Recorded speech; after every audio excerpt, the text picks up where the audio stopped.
Do, do, do, do, do, do. What's going on, people? What is going on? Hey, it's Cooler Talk Monday, Super Bowl recap with your boys, the Six Man K Styles. And over here to my stage left is the mad scientist, Mad Mike Sports. Hey, man, what is going on, Mike? What's going on? But before we do that, what do we normally give the people before we start getting into what we get into? It is the roll call. Today's roll call is sponsored by High Quality H2O. High quality H2O. Always drink it in your life. And It today's makes you feel like your head in the car like Zeus. and today we got Joseph Thornton, we got Bubba Gump, Millie Mills, we got Pat Norris, we got Isaac Crown. Hey, we got the homie Noah Tyndale, and got that. If y'all keep hitting me up one more time, okay, we got Ezekiel Basie, we got D Cone, we got Millie Mills, we got Low Ski ATM 534, we got Michael Walker, not that Michael Walker, Nick Gullen, Ephraim Jones, and we're gonna do Ultra Shadow 97 and ATL Leo. Ephraim Salam. Ephraim, not Ephraim Salam. I got him. Gotcha. I made you say it. I made you say it. Hey, Ephraim Jones, man. Ephraim Jones. Yo, hey, like I said, hey, Ephraim Salam was a damn good lineman for the Falcons for a good little while. So, yeah. But before we start the show, we got a little surprise for y'all. We got a little surprise for y'all right now. This is Cooler Talk Monday. We got a couple people coming in to join us. Is the people in the back ready? Thumbs up. All right. So today we got Big Sam. What's happening? What's That's happening? What's happening, y'all? And we got the other homie here today, LT. It's sexual, baby. Oh, Gotcha. You're right on. Got it. You know what it is, baby.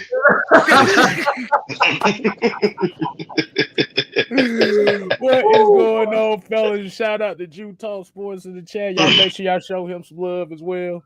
Man, what's going on, fellas, man? How are we doing? Doing just great. Doing just great. Man, y'all want to go ahead and get right into it? Okay. Get right into It's on y'all, baby.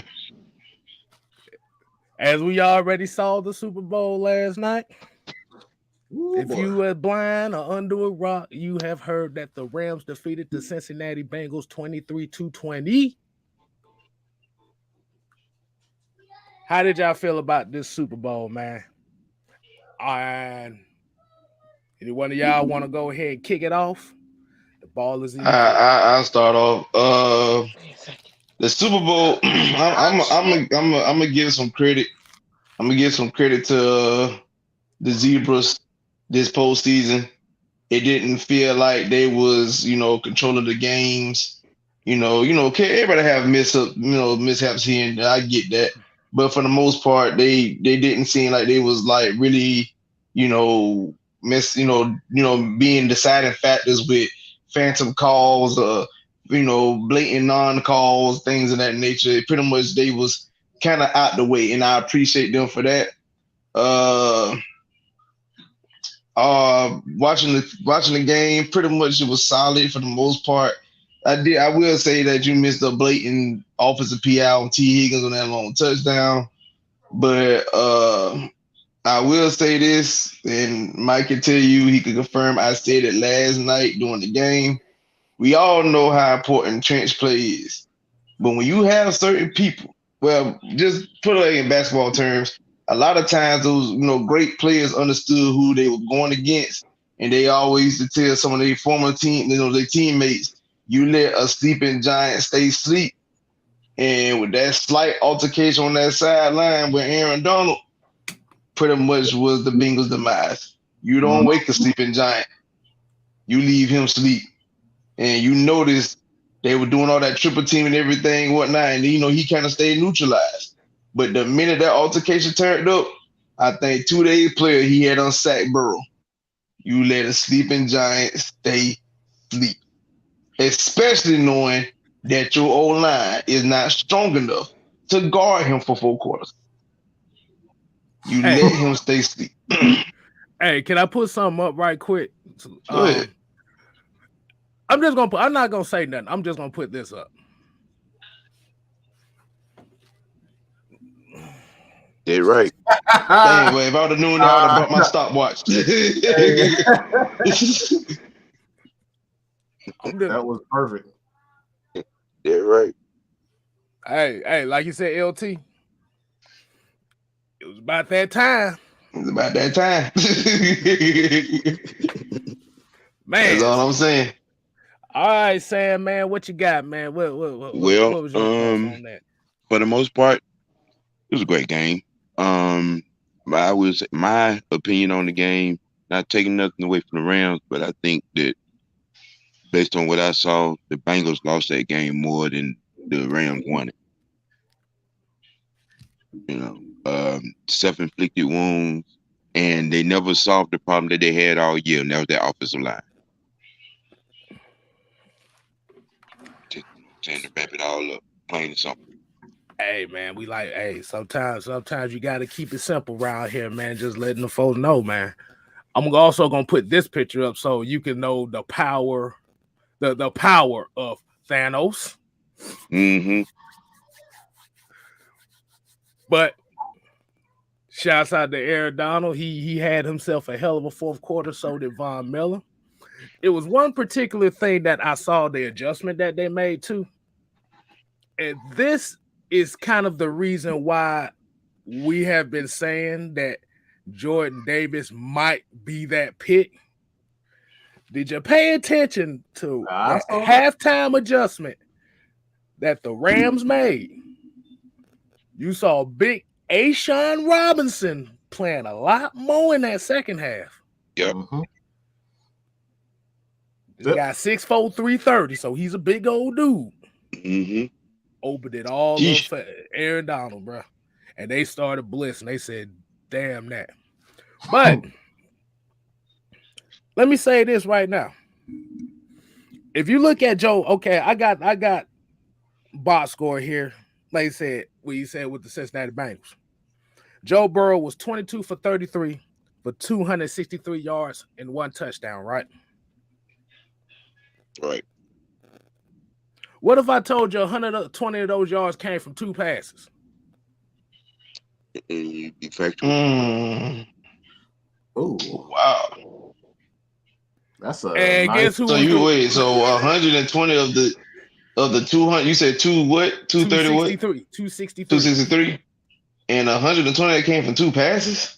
The T. Higgins touchdown and the Jamar Chase pass that was on Miss Thing. Yeah, you're right about that. Yeah, that's because they was really just checking the ball down. They really didn't offensively. I'm gonna give this, and I can't believe I'm even saying this, but I'm gonna give Raheem Morris credit because like he played kind of a cover 2 shell. But I'm a take it away and give him credit at the same time. He pretty much did what Dean Pease has been doing all year. Dean Pease has been doing. That's his bread and butter. He played a cover 2 shell where his corner has the corners and safety act as safety. The corners and safeties, but the corners act as safeties. So they have to tackle well. Not only do they have to play they deep, they thirds or whatnot.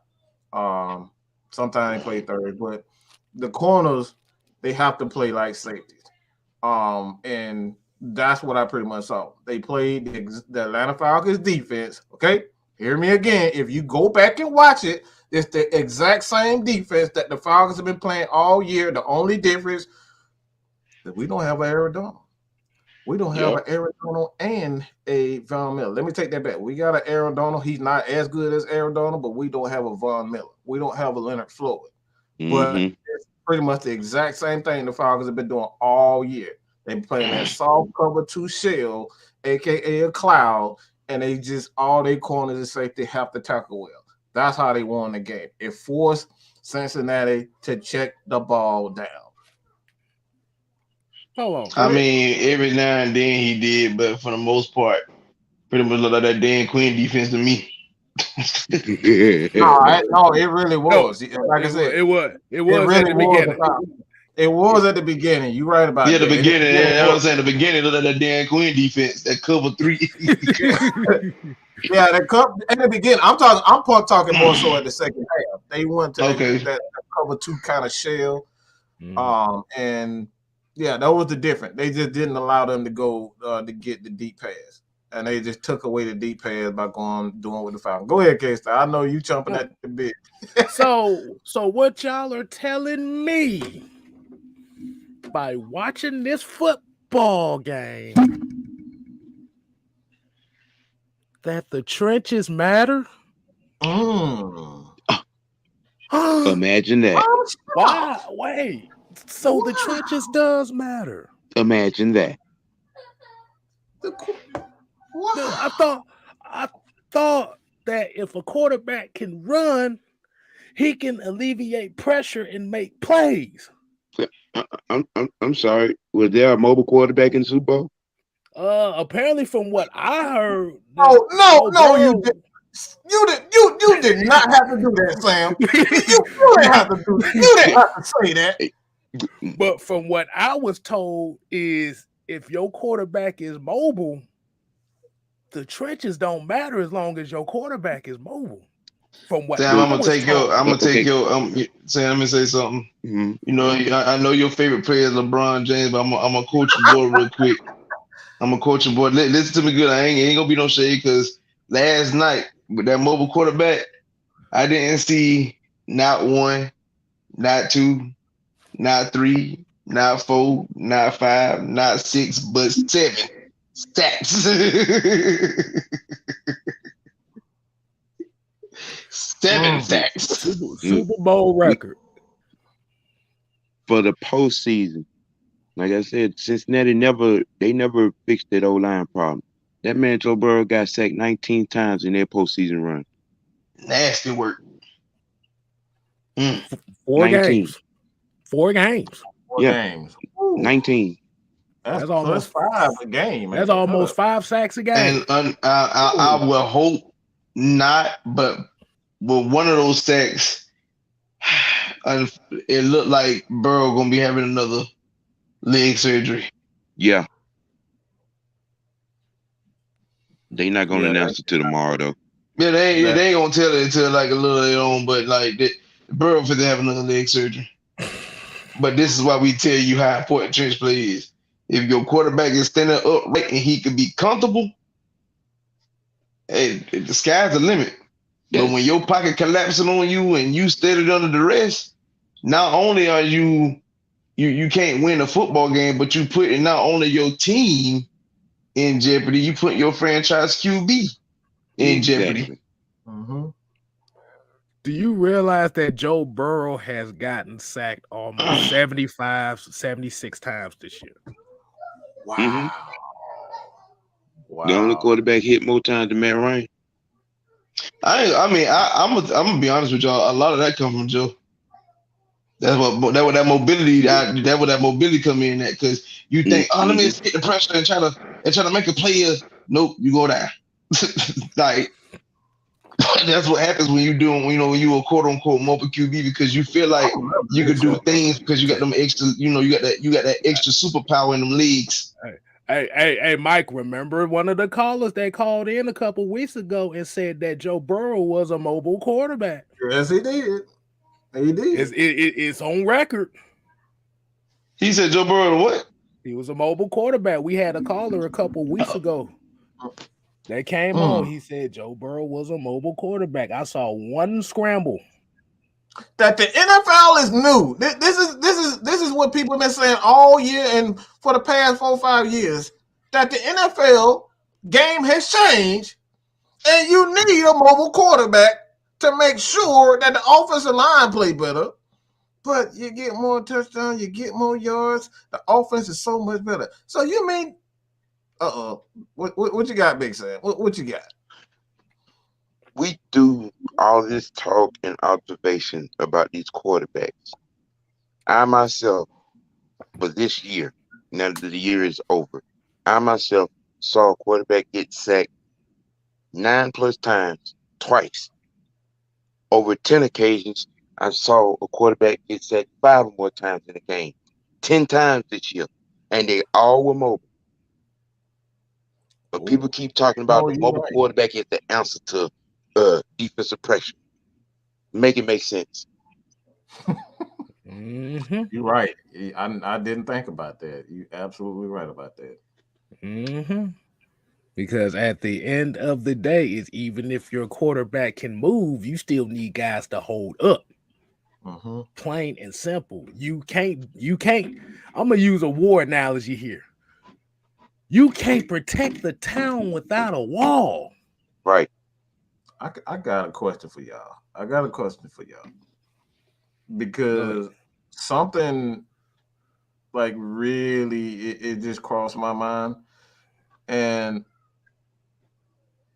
when you talk about mobility, all right, a lot of people think mobile quarterbacks are the answer to things.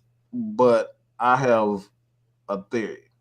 I don't think you need to be mobile at all. I don't think you have to be a pocket quarterback. I think what the NFL has become, got to be intelligent, got to be able to move within the pocket. So it doesn't matter if you're fast, you're quick. Like you got to be able to move side to side. You got to be able to step up. You got to have that IQ. I think the IQ and the ability to see the rush. I don't think quarterbacks. Like, you don't have to be, because you look at Tom Brady. Tom Brady is a guy who doesn't move. He and Drew Brees don't move. But those guys have made a career out of stepping to the side, going up in the pocket, going backwards in the pockets when you need, step out to the side to buy time and throw. So I think the NFL is no longer a mobile league. I think you need quarterbacks that just have that IQ and the ability to, just read the pressure. I don't think a lot of quarterbacks can read pressure. You know what the problem is? They're not being taught in school. They're not being taught. You can look at the college game. You can look at the high school game. Everybody's doing this RPO crap. We had this conversation. Everybody's doing this RPO crap. They're not being taught to play the position. Even from Pee-wee, Little League, recreation, high school, middle school, to college. Justin Fields is the adverse, point here. The worst career decision he made, leaving Georgia, going to a school that put him nowhere under center. Now he's in the pros, and he got to learn to play quarterback. That right there is going to cost coaches jobs just on that alone. When you come into the league, you're supposed to be a pro. You're supposed to be pro ready, but you got to learn to play a position that you're in. Quarterback is a thinking man's position. If you don't know the entire game, you can't play that position. And Sam, you pretty much hit on the point that I was just about to damn say. That's why I was like, damn, he just hit it right there, exactly what I was gonna say. But yeah, man, hey, let y'all know, man. I told you these are the people I learned. Look, I told you people, these are the people that I learned the game from. This ain't a Mad Mike show. This ain't the Mad Mike and K-Style show. We have a team of guys around us to help us with our knowledge, not only within this, the present, but the past. Sam has been a Falcons fan for so long, just a football fan in general. And I've learned so much ball from not only him, everybody on this panel. Man, was out there. But I've been watching football back when they had the Moses 11s out. Hey, you said they had the ad that boy said they didn't have the juice up shots for injury. They had elderberry, the elderberry shots and shit. The elderberry shots. But well, it wasn't the Super Bowl; it was the Methuselah Bowl. Right. Nah, man, but Sam is OG right here, man. He teaches us a lot of stuff too, man. So y'all better put some respect on this man's name right here. Damn right. But it's a natural thing, you know, when you've seen it. That's why people talk this crazy noise about this quarterback. I've seen every quarterback from June Jones to now. Including that burning bush. Wow, this man, yeah, and your crusty sandals.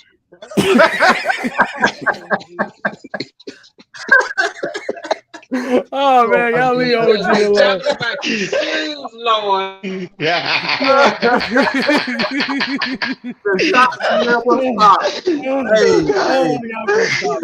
never stop. This is an all-day phase, so y'all getting a glimpse of our on what we talk about on a daily basis.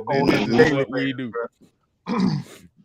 But so reason why I was saying trenches matter is because even though Jamar Chase is a great just think about that. Let me pull that stat back up. And Matt Stafford really had a average game when you look at it. His game. Let's keep it a buck. It wasn't even average. You threw two picks in the Super Bowl. 2 picks. That man is. That ain't average. So does that mean defense matters too? Huh? Yeah. It is as if like it's other phases of the game besides offense. Isn't that right, Buffalo fans? Oh, I'm sorry. I'm sorry. Falcon fans, yes, there's more to this. we definitely, you know, because I noticed a lot of people were quiet on the quarterback talk last night on social media. They were quiet. They was quiet because you literally saw that a team won the game. The Bengals scored 10 points in the first 4 minutes of the third quarter and didn't sniff even a close to even scoring again after that. Yeah. So do we bring up the question or the statement that everybody is avoiding? Y'all want to talk about how good these young quarterbacks are? Seriously,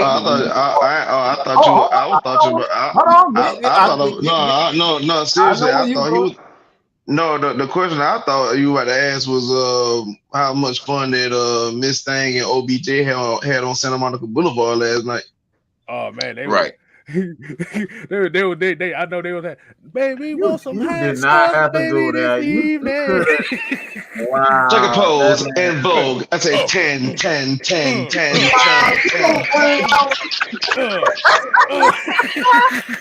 Well, we were literally talking about this last night. Fool, I told him not to do it, and he did it anyway. Hey, I'm about to say I want to highlight that. Wow. Look, I want to highlight this comment too because it kind of goes back to what we were talking about. And shout out to D. Coleman. He said Stafford's performance go back to how important an elite quarterback really is. But is he elite though? Okay. No. What he means by is the discussion we had is a quarterback really elite if he's always got a. If he's got a good team around him, Is a quarterback really elite? Damn. That make that GOAT conversation questionable, ain't it? Okay, I'm going on mute. Oh no. We've had this discussion before. Like, say, can you really God. even call a quarterback a GOAT if he's always got a great team? Because notice all the GOAT quarterbacks usually done played on teams that were dominant in all three phases of the game. It sure do help playing them alongside other Hall of Famers. Especially when they on the opposite side of the ball. The Bengals didn't score a point for almost 25 minutes. That's the question I got. So do we say that Joe Burrow blew the game? Because that's the exact same narrative that people have been talking about with Matt Ryan. He didn't score in the fourth quarter. They didn't score in the second half. So do we say now that did he blow the game? Because we got to keep that same energy. Y'all can't just have one sample, one guy or one team when they literally did not score. What? Damn near almost the exact same. I think did they even score in the second half? No, they scored. Remember, they had the bomb on the first play, and they hit the field goal after the interception. Okay, so that was Michael. I know you're not trying to defend Matt Ryan on that because what you fail to realize, Joe Burrow is very much younger. He's mobile. He has a high upside. We have reached our ceiling with Matt Ryan. We need to trade him. Get him out of Atlanta. Let's trade Matt Ryan to the best team available. Draft a black quarterback. Matter of fact, Arthur Blank sell the team to Tyler Perry and make it the Tyler Perry Studios. Get T.I. to be the GM and Young Jeezy to be the head coach. Matter of fact, make Gucci make Quavo the head coach. Make Quavo the head coach. Make Jeezy the damn defensive coordinator. I'm about to say, boy, if Tyler Perry gonna be the damn GM of this damn team, boy, ain't gonna be nothing but a bunch of How you doing? It's gonna be nothing but a bunch of Medina. They gonna change the name from the Atlanta Falcons. The LGP all on me, bro. We can't be doing this, man. We didn't say nothing. We just said Medina. Right. Oh my gosh. But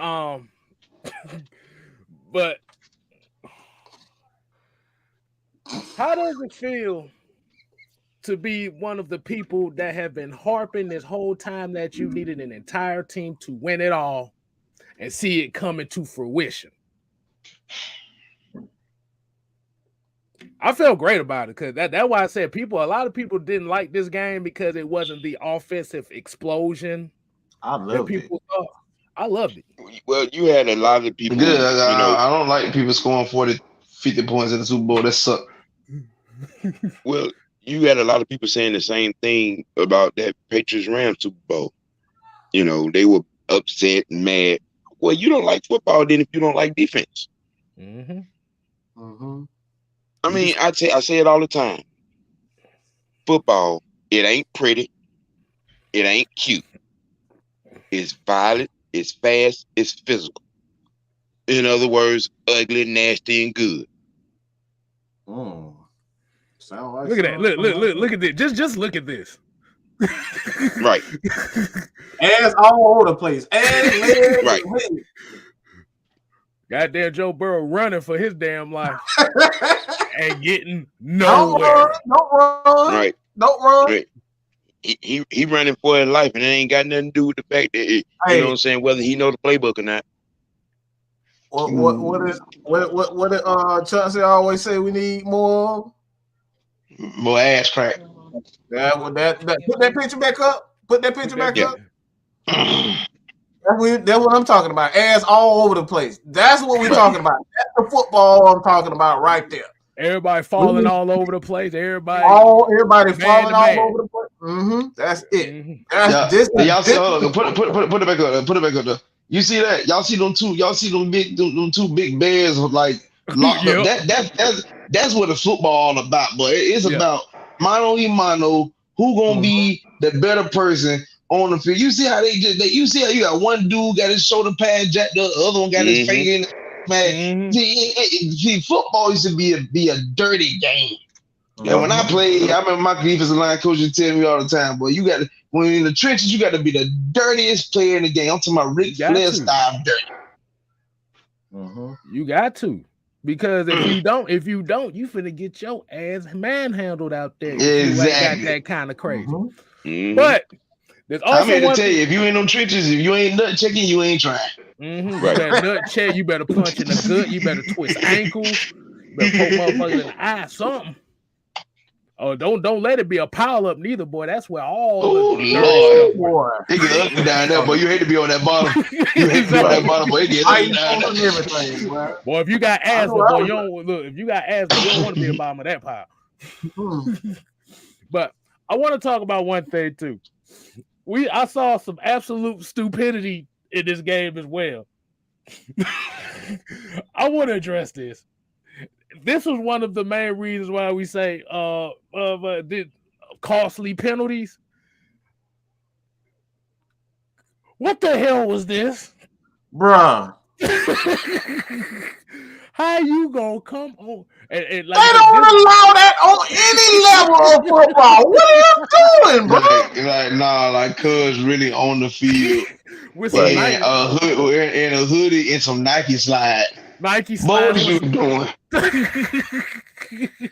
They don't allow that on any level. What the fuck? You know what that remind me of? That remind me of that time when Jay-Z and Alicia Keys were performing New York and Lil Mama come walk her ass. Like, what you doing over there? Bro, I know he got his ass chewed out on the sideline. Like, and like I said, and let me mind you, this came off of that terrible interception Matt Stafford threw. Yeah, that was horrible. That was Matt Ryan threw that pick. If Matt Ryan would have threw that pick, Atlanta would have burnt down Mercedes-Benz Stadium and he threw that damn pick. But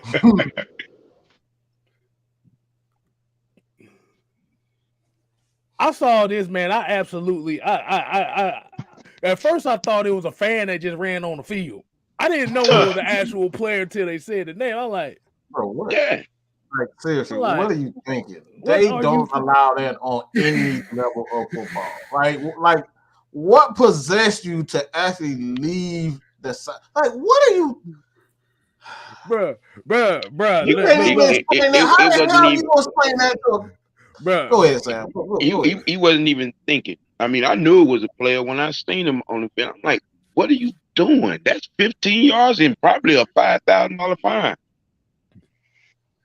I mean, we talk about dumb. We talk about idiot players, but I'm gonna touch on the idiot coach because I'm here to tell y'all, and I want y'all folks to listen to me good. I want y'all to understand that boy Sean McVay last night was in that dirt cutter bag. Oh boy, that play call, bro. Odell, my God. Because I'm gonna tell you right now, when Odell Beckham went out, you could tell it was like, damn, what now? Because they couldn't run the ball. And I'm gonna give props out to Cincinnati's defensive line and their front seven.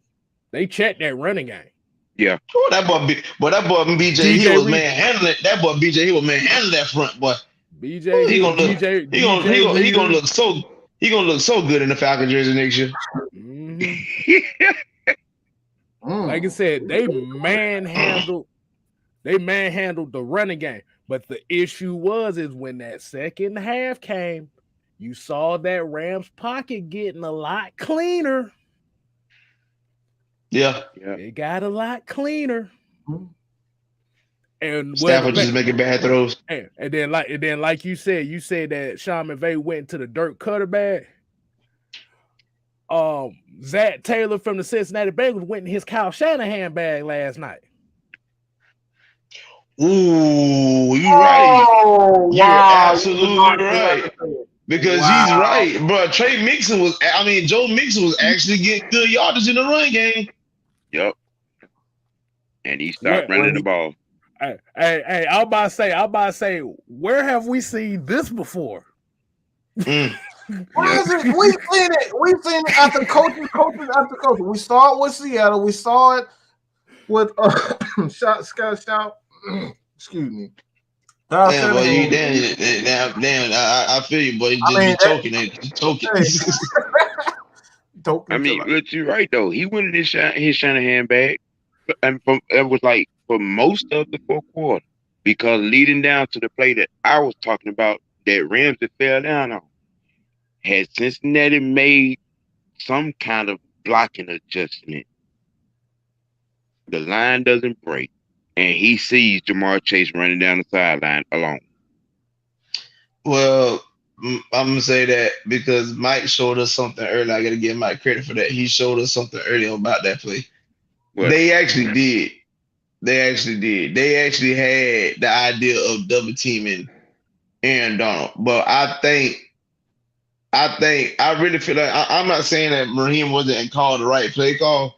What I think Aaron Donald did was based off the formation and how they lineup was, I think he looked at, I don't know who 54 is, it might have been Leonard Floyd, but I think he told him, like, bro, just rush up field. Because if you rush up field, it takes the tackle away from that right side of him. So Right. that puts Aaron in a one-on-one situation instead of him having to go towards the guard to keep him double teamed. So by him being one-on-one with that tackle, I mean, in the words of Shaq, that's barbecue chicken. So Right. Hey, wait a minute. so you see how he came off the line, he immediately beat the guard and got to Burrow. And I'm pretty sure Burrow was looking at Jamar Chase running free, but the fact that by the time he was like, oh shoot, my boy down here wide open, at the same time he looking like, oh crap, I'm getting wrapped up. Right. Yeah, because that's just like what we said with Aaron. Like you said, they tripled Aaron. Aaron Donald was frustrated the whole damn game. Mm-hmm. And then until the Cincinnati Bengals offensive line wanted to push him. You leave a sleeping giant sleep. And the problem, and the thing that, like I said, the other adjustment was the Rams blitzed a lot more. Well, LT, what we said in the chat, we called it almost the exact way that it happened. I wish we would have had a space because we said it right there. What at halftime? I said they're playing way too soft right there. Wait till the fourth quarter, and those guys gonna end up. I mean, I had done said they really. I was like, it's bad for Cincy because, all honesty, I want y'all to really be like, y'all might think I'm sounding crazy for this. I really felt like the Rams defensive line, especially their pass rush group, they really were just going through the motions throughout the course of the game. And like that's all. And when I say going through the motions, 9 out of 10, you going through the motions that you playing.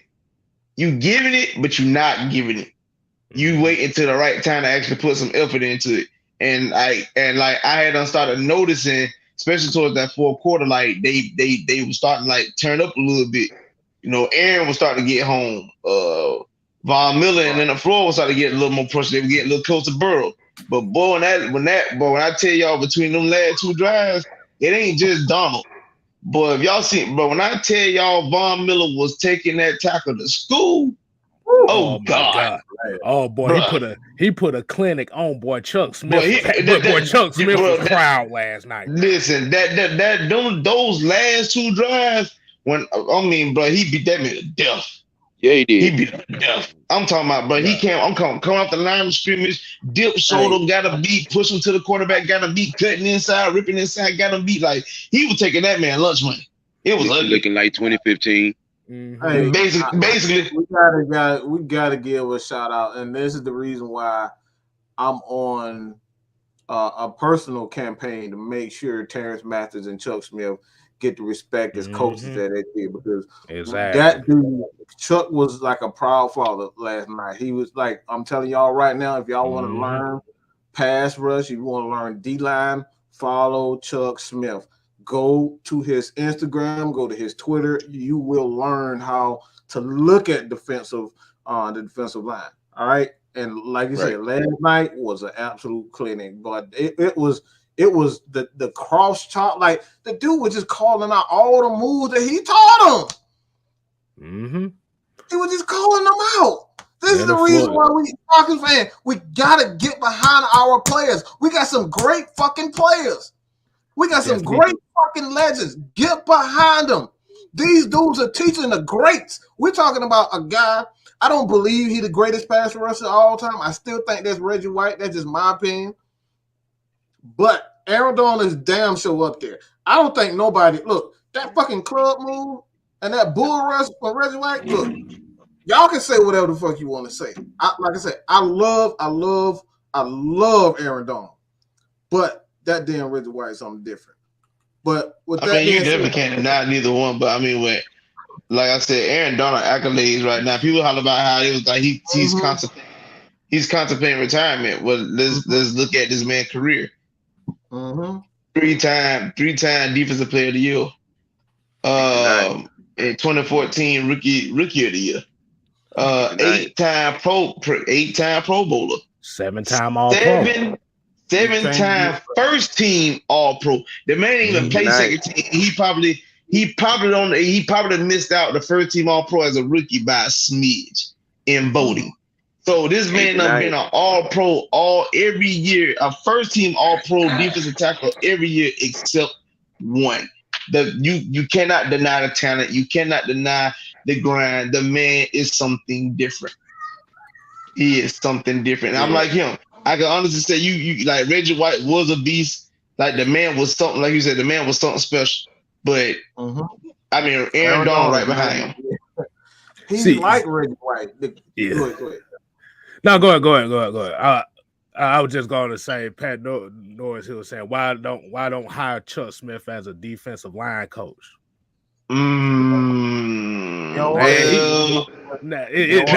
Previous regimes wouldn't want him on the team because it'll make them look like jackasses because they didn't know what the hell they were doing. Right. So yeah. Nowadays, I think with Arthur Smith, he got the staff that he want. Not saying he would be. I feel like he would definitely be open to signing Terrence Mathis and a Chuck Smith. But the previous regime, they didn't want to do that due to the fact that if Chuck Smith coming in not being a yes man, teaching the guys what they're supposed to do, and they're not getting credit for it, then it'll make the previous regime look bad on all aspects. So that's why we haven't hired guys like them as coaches. Kind of a segue because the previous regime has caused us a lot of problems. A lot of problems. You had a full roster of accoladable talent and couldn't win 5 games.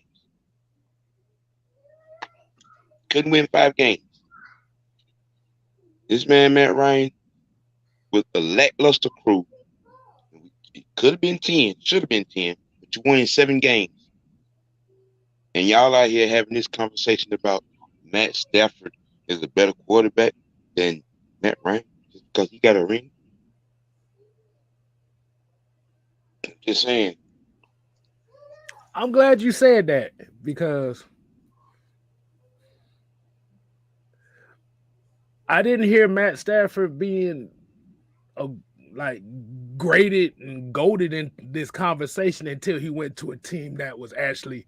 Remember, this Rams team, the majority core of this team was in the Super Bowl 3 years ago. Yep. So this is literally almost the same team plus a few more pieces. Mm-hmm. So you put Matt Stafford in a situation where you have a team that's already winning, that already got its core pieces, already got the trenches. With a top 5 defense at his disposal. Mm-hmm. Something we haven't seen here. Even that 2016 Super Bowl run for the Falcons was in the bottom. They was damn near at the bottom on defense. Wait, now we can't talk about that $73 million defense that gave up them 2 80+ yards drives in the second half. We can't do that. I'm just saying the defense that everybody ignores and don't talk about. Because and blame Matt Ryan for. Yeah. Because think about it. Think about Cincinnati Bengals. Right. They had 17 points Mm-hmm. after the first play in the third quarter. Yep. 20 points. No, I'll tell you about it. They had 20. They scored 20 points with 7 minutes to go in the third quarter. It was there for them to take. It was there for them to take it. But this is why you have to have a good defense. Yep. A good defense lights a spark for the whole team because at the end of the day, the goal is to score touchdowns, but it's more important not to give up touchdowns and give up points. And for those, sitting in the cheap seats that don't understand, let me translate it for you. You have your goal as a defense is to stop the opposing offense. Mm-hmm. Let me say that again. Your goal as a defense is to stop the opposing offense. It's not on your quarterback to stop the opposing offense. Mm-hmm. It's not on your offense to stop the opposing offense. It's not on your special teams to stop the opposing offense. Mm-hmm. So based It's off your on your logic, defense. Burrow choked. That's what you're telling me. He choked away last night. Like I said, if going by that logic, you gotta say he choked. Yep. If you just going off of that logic alone. But the main thing people are going to say is, well, the offensive line didn't protect them. Right, but we've seen Cincinnati offensive line not protect them all year. Mm-hmm. They just went against a defensive line that was ready for the shits. Exactly. Let's just keep it real, bro. Like you said, you had several problems there. Cincinnati coaching staff, they coached that game scared. Mm-hmm. The lights were a little bright. Right. And I like, and here I'm gonna shout Bridget for this comment. She said, "How all of a sudden Matt Stafford's in the conversation about Hall of Fame just because he won a Super Bowl, which is a team achievement." Good, you better the say Rams that. won. The Hall of Fame is personal accomplishment. I said that earlier, K-Style. You remember when I told you that? Yeah, I know. Yeah. Mm-hmm. They're young and they don't know any better, and that it finally caught up with them. That is always like this is the value of having a quarterback and a coach that's actually been there, because you don't, when you get in those situations, you don't panic. I saw panic when I saw Zach Taylor calling those plays, and he's like, I saw panic in both. I'm gonna say that. I said this earlier too. If he did not win that game, if he did not win that Super Bowl, he deserved to be fired. Okay? And I'm talking about Sean McVay. He deserved to be fired because I saw panic in his eyes. The only reason why he was so confident at the end, and he said, "Oh, Aaron Donald gonna win it," yeah, because your offense couldn't do it. You panicked. Mm-hmm. If it wasn't for Matt Stafford, and you the play caller. It took them, like I said, and the offensive play caller wasn't even that great. It just took the fact that Cooper Kupp had to find the right spots to be in. Mm-hmm. Because Van Jefferson wasn't doing shit. Skoranek, the one that dropped the interception, the first interception on Matt Stafford. Like I said, he wasn't getting open. Like I said, with Odell getting hurt, you saw the difference in confidence in this team. I knew after the Bengals' first 3 offensive plays, it told me how that game was going to go. Because that play inside the 5 on that 30, I think it was 31, and you call a RPO I got against that line. I'm sorry. I gotta let me stop. I gotta stop it real quick. Just real quick. I gotta speak on this. All right. And this is the 49 minutes, so I'm gonna remember this. But let's stop the bullshit. Okay. Stop the bullshit with this. We gotta stop that. You cannot hold a guy by his hips. Oh, Okay, no matter how subtle you may think it is, you can't grab a guy by the hip. That is illegal, period. Okay, so when a ref see you grab a guy by both hips, all right, you can have one hand on the hips, but when you go back and you look at it, he grabbed him by both hips and he slowed down. Take a look. We gotta stop it. Just because we don't think it is. Look, go about. Look, we play ball. The Whether rules it's are the rules. baseball, football, or basketball, you grab a guy by the hips, he ain't going nowhere. Right. You can't do that. That goes against you look, like I said before, I can promise you, it don't matter if he's 300 pounds, it don't matter if he's 400 pounds. Grab a guy by his hips and see, you can steer guys away just by grabbing their hips. You can slow guys down by grabbing their hips. Don't matter how big, don't matter how small. It's a reason why that rule is in place. It doesn't look like much, but when you're actually running, okay, trust me, it makes a difference. So I've been saying this all over. It wasn't that was the right call.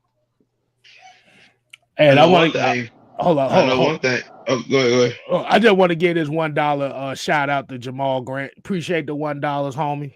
Definitely appreciate that, man. $1. Shout out Jamal Grant. I would say this. I know one thing. OBJ enjoyed having Miss Stain hands on his hips on Santa Monica Boulevard last night.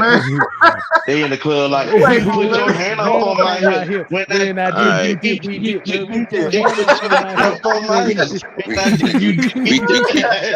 we got to tee him up. That's 2 takes. We're gonna send you to the couch.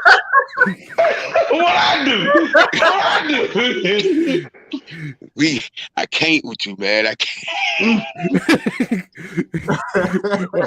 Wait. What you say? What you say? He was in a club like this. Oh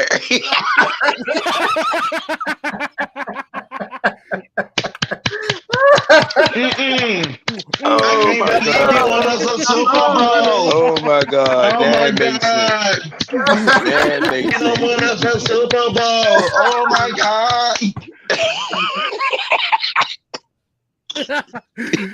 That shit is crazy, bro. Oh shit! I can't with y'all, bro. Yeah, man. Hey, we had fun. Hey, you know how we do, Mike. We talk that real shit, and we have fun with it too. Oh my God, we won a Super Bowl. Oh no. No, he didn't. No, he didn't. And what you don't know, guess what? I got me a ring, okay? He put a ring on it. Thank you, Bill. Thank you.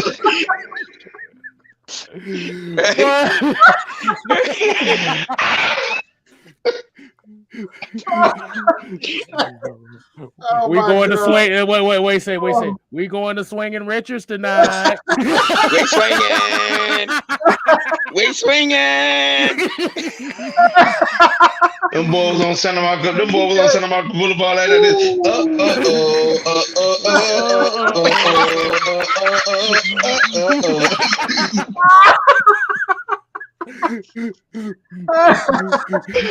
Oh no!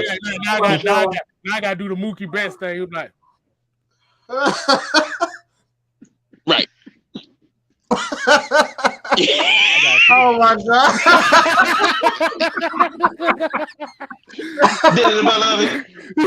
We got to celebrate this thing called life. Let's go crazy. Oh my God, that shit was completely left, boy. Oh my God, man. Now back to our regularly scheduled program. That's right. Because I was thinking about this with Kendrick Lamar. Talking about Odell for the party with Isaiah. Wow, no.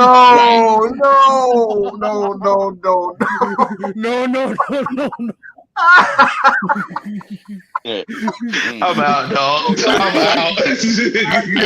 I guess OBJ gonna make a diss track too. Exactly. Is he gonna be in the hot tub? He gonna be in a hot tub with Jalen Ramsey during the diss track? Right. Looking like Young Buck. Not Young Buck. Wow. No, you didn't. Hey, No, okay, bring okay, we okay. We done went all the way to the left on Nah, that. he Get the talking train about ring, miles he off talking the about I rails. need a tick. He talking about I need a tick. So you did. Oh boy, we about to get suspended like a Oh motherfucker. my God, bro. They're like, hey, I didn't. Hey, this is not my fault. I'm just saying it ain't my fault, man. did I do that? Oh my God. Oh. Listen, Hey, this Kaiser dude so said say he never take responsibility for his madness. Look, That man We OBJ gotta was get- in a club celebrating his championship win like found my friend on Dog or Water Boy. Hey, I'm not gonna do it. I'm gonna like, hey, y'all remember Lil Nicky when he went up the damn fire escape and he had to do boy, the hey. dude that was dressed up? He was like, "Don't worry, I'm good."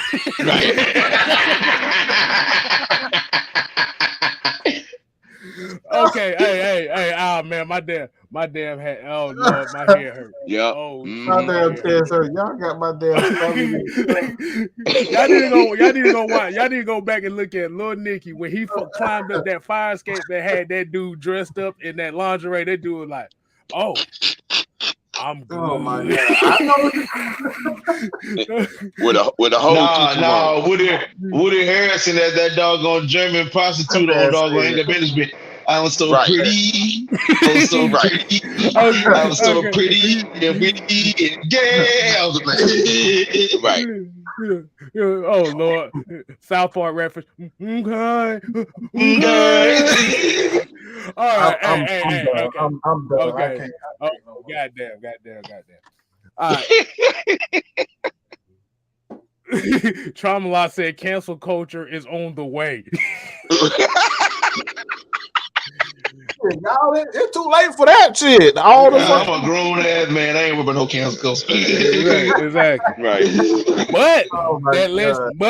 but if that goes to the case, that lets you know who really runs all this stuff. Oh my God. They can talk about everybody, but they don't want nobody talking about them. But we technically not talking about them. So let's get that straight. No, I mean, no. if that's the case, And we then make put everything names on it. I We'll might say put we names. put names on it. So I mean, I'm just saying. Just if saying. you feel that way, make everything sugar free. I'm just saying I've never seen a grown man as openly okay twerking. So yeah. Right. Exactly. But let's go ahead. Let's go ahead and switch the energy a little bit. Let's switch the energy a little bit. Really? We switching? Oh my God. Super Bowl halftime show. I know everybody's been talking about this. First of all, let me start off saying thank you, God, Mary didn't get on stage embarrassing with that piss poor ass dance. Oh, you Praise talking about Jesus. you talking about made the Mary J 2-step, that same Bruh. 2-step she been doing since 1988. Bruh, but I was hoping like hell she didn't do that two step, That's all. but good God. This all you see. Mary been doing the same move for 25 years right here. This Yup. all she been doing. That same two-step with them waving forearm. Exactly. See? That motherfucker. Hey, shout out to J Rock in the chat, man. Y'all make sure y'all show him some love on the Twitch side of the game at just J Rock, at J Rock for life. But yeah, man. Hey, I got a gripe with this Super Bowl halftime show. Not because of the halftime show itself.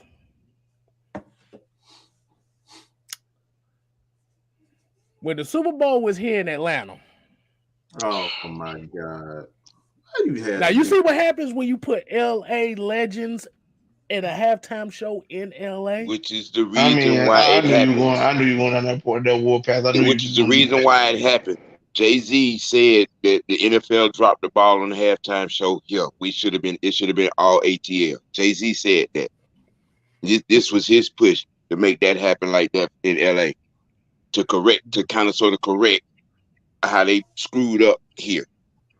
We get Maroon 5, Travis Scott, and Big Boy. Bruh, I think I may heard one Maroon 5 song. And the thing is, I like Maroon 5, but come on, bro. I do too. Man, it was 45 seconds of Big Boy. 45. Big Boy hit half a verse and was gone. Right. We got 15 minutes of Maroon 5, bro. I'm about to say Maroon 5 We is for got the Kim. TikTok generation. We got Jeezy. We got all these people that are ripped Atlanta at some point, and you give this man a half a verse. Look, Ludacris, Dungeon Family. You got Goody Mob. God damn it. All I'm gonna say is this. All I'm gonna say this. I mean, they could have got Kilo. They could have got Kilo Ali to come for him, but Bruh. I mean, Nope. Oh no, Kilo Ali would have got that shit canceled, boy. Hey, bro, and look, like I said, and then like I say, if you want to put something that gravitate towards the white people, you could have put Zach Brown in there. At least he's Atlanta. Right. I'm gonna say this because you say Jay-Z said they dropped the ball on that, and that's why he pushed for the LA crowd. Like that does nothing for us tonight. Because at the end of the day, I'm afraid it's too late to apologize. And I get that. It's too late. You know what I'm saying? But at least it was some kind of attempt. Yeah, man. But like I said, this halftime show was good. I like how they had the setup with 2 Chainz. I just had to say that. Right. 2 Chainz. Like I said, you could have did anything. Usher would have been perfect. Mm-hmm. But, yeah, Usher would have. Hold on, I'm just another gripe I got about the Super Bowl because it ain't just the halftime.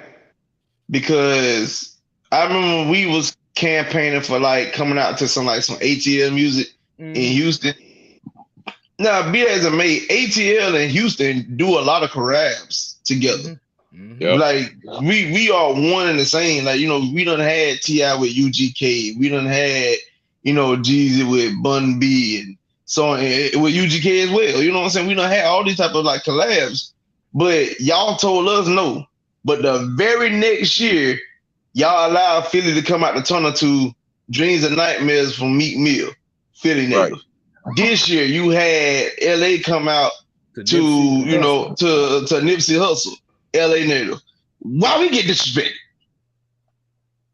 Why we couldn't come out to some Atlanta music? Now I don't know about that flipper the skipper that y'all kids be listening to, but like I mean I'm just like we could have came to some ATL music or something. You could have played Young Bloods as an intro or something. I'm sorry. We not going to slide past that flip this skip this comment. We just not gonna slide by that. But the flip of the skipper. We not gonna sit here and act like you just can't. That what they ain't sure we listen to these days. That flip of the skipper. I don't know what that is. Oh my God. Oh Lord. This when y'all be playing them Migos song, this is blah blah.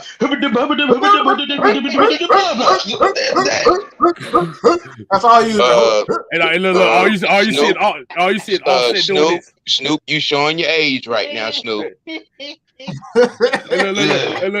you gonna get Offset. That's all you gonna get Offset doing right there. But yeah, like I said, that stage setup was dope with the map of LA.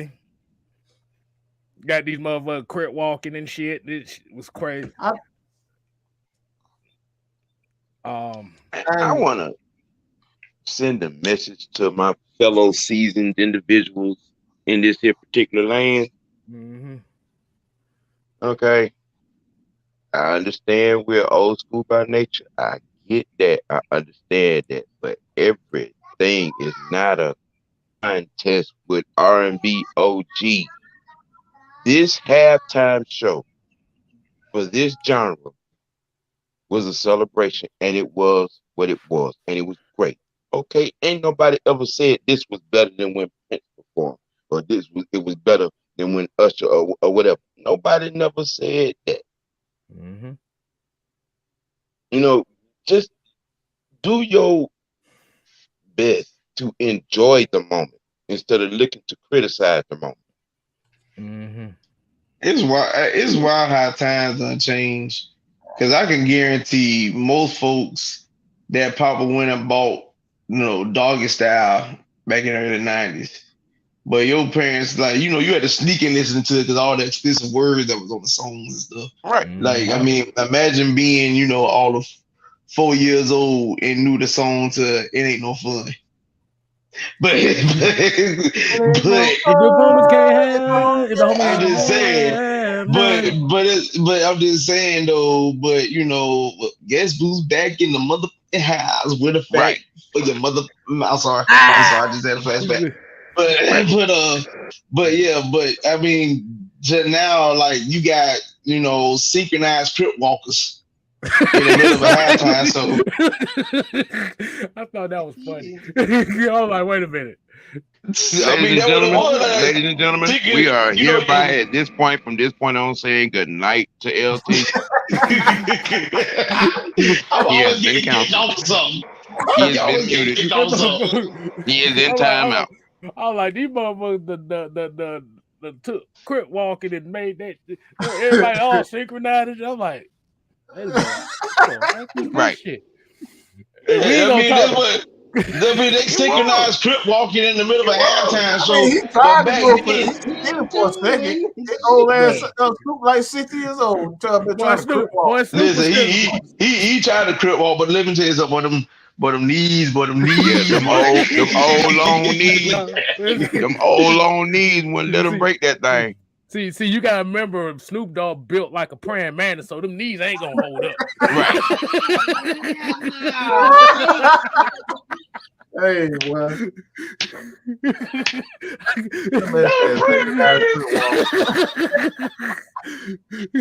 ain't gonna lie, cause Snoop always wore big clothes, so you never realized how poor he was until I saw him in that tank top and baby boy. I'm looking like, Hey, boy, if a strong wind that blew, boy boy, been you get blown away. 106 pounds all his life. That boy been 106 all his life. Ain't no way I should be able to count your rib cage. Hey, there's a reason why they never turn on any big fans of the AC in none of his concerts, so he won't fly away. I'm like a bird. I want to fly away. Right. Ladies and gentlemen, for this show, they gonna we can't keep that. We can't keep doing it. Hey, you already know how we do around here, boy. Oh my God, these dudes, boy. Hey man, it ain't like I say, it ain't our fault Snoop Dogg built like a broom handle. It's not our fault. Oh my God. Oh man. Hey, but no, we name it Switcher Snoop. That's what you be picking off the tree. Right. Hey, you want that Snoop? Even that broom handle's a little big. I think he built like a 9-iron. Hey, I'm tired of telling you what you're supposed to do in school. Go get that Snoop off that tree over there. Damn, he ain't even a stick. He a fucking switch. Wow. He done been downgraded to a damn switch. Man, I'm sorry. Oh my God. That boy, that boy is a bendable straw for McDonald's, bro. That's how bad. That's how skinny his ass is, boy. But don't think nobody saw him hit that joint before he started, boy, because he knew them knees was gonna hurt. See? Mm-hmm. Y'all remember how shout out to my favorite player, rest in peace, the late great Kobe Bryant. But remember when Kobe in the latter part of his years, I used to be iced up on the sideline after he done played the game, and how Snoop was in that tunnel after the game.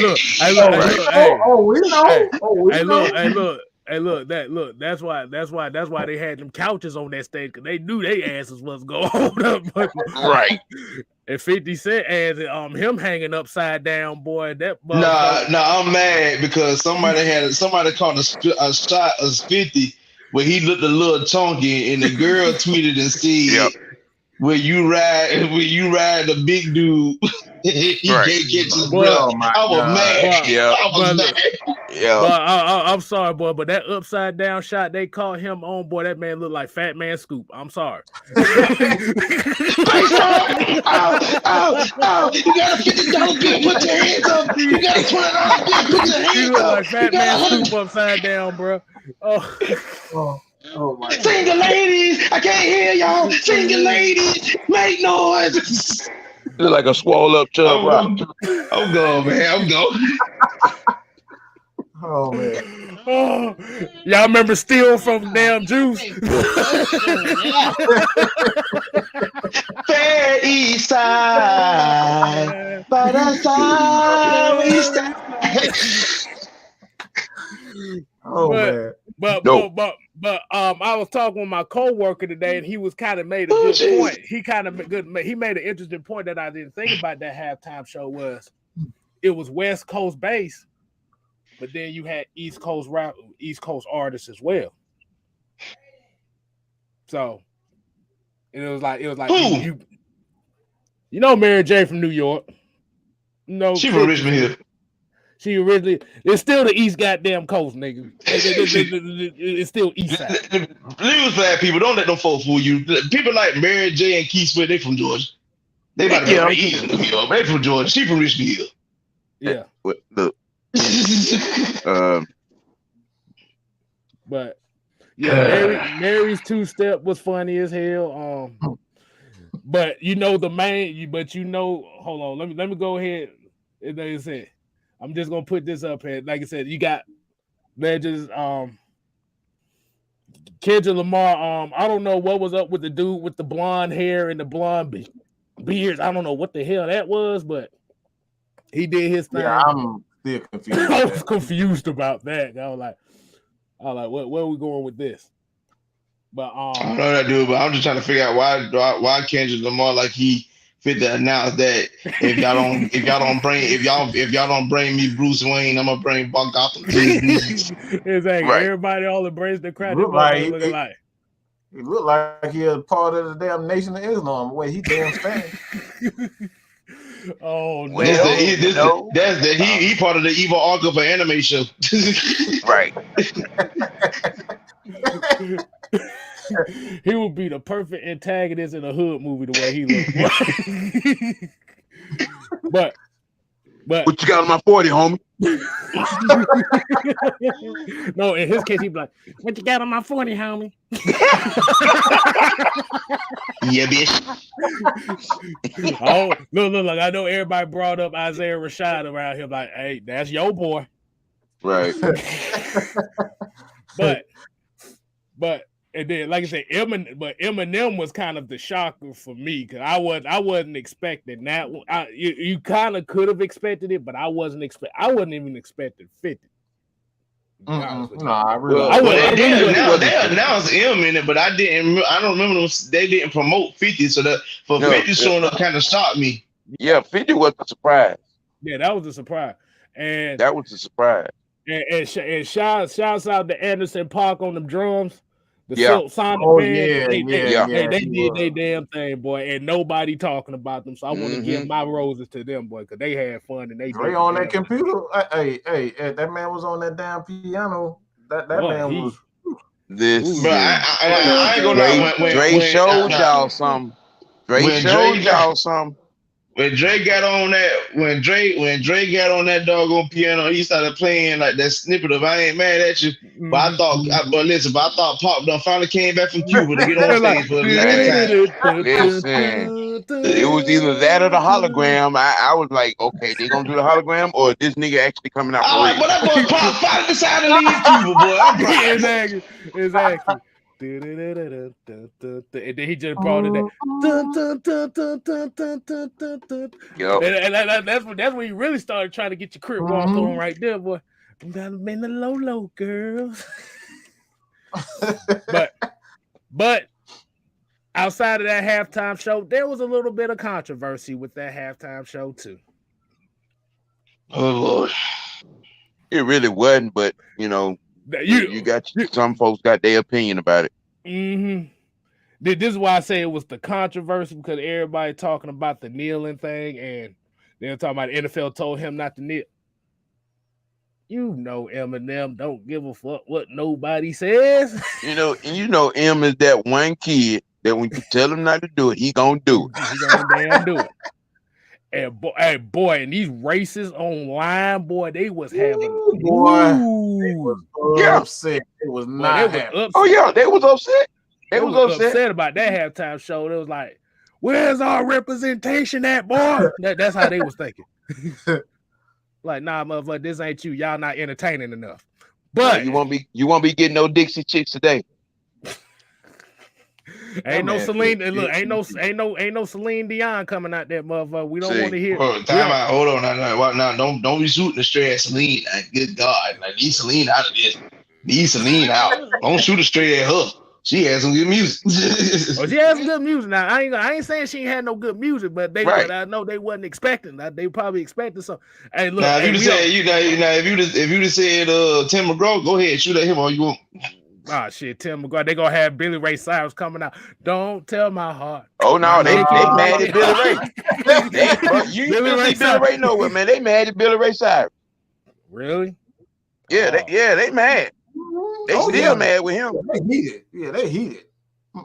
He made that song with that gay boy. Yeah, oh yeah. No, they don't like that.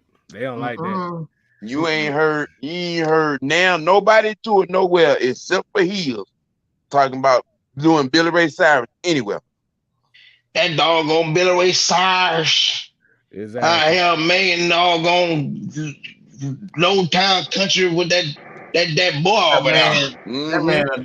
That man double dipped in hell. Like not and he not only did a song, according to them, he not only did a song with a black person, but a black gay person. That right there, they right, bro. That man didn't give no fuck. I praise that man. Look, bro, you did your thing. You didn't give a fuck what nobody thought by doing that. At all. That motherfucker said, "Fuck y'all, run me my check." That's what he said. Hey, that's it. Hey, that man didn't care. Look, he got my respect for that. That man didn't give a damn. I had a performer with that doggone gay boy on the stage. Matter of fact, while I'm at this store, can you get me a pack of Copenhagen mint, please? Y'all done got a whole sketch show. Y'all done got a whole live there. Look here, boy. I remember back then when we used to have Elvis. And we used to have Jerry Lewis. Goodness. We ever did that duck bump. You don't understand, but we all did. We did everything we could to do them duck bumps. Every time turn around. Bro, if been rock and roll. Bro, no. It's all about Elvis. He is the king. No, like I said, I wish I'd had them saved on here, but if y'all would have seen the tweets that happened during that halftime show, and these were about people with blue chat. No, I'm not talking about you. I'm talking about the people in the chat with blue chat marks by it, so they're verified. Right. I'm still mad. A man actually had the audacity to use the N word with the hard ER, and Twitter deleted the tweet but kept the account up. I'm looking like, but if I say something remotely out the way, I'm suspended for a few hours. Like, what is this? I can't believe this. You asking me to edit a tweet because I called somebody a dumbass, which that's what they displayed? Oh my God. The censorship. Hold on. Can't cure stupid. Oh, you ain't curing no stupid. You ain't curing stupid. You can't cure stupid. Okay, let's see. Yes. Oh my God. Yeah. This is crazy, man. Somebody said the NFL, and I might throw some names on here because I don't care.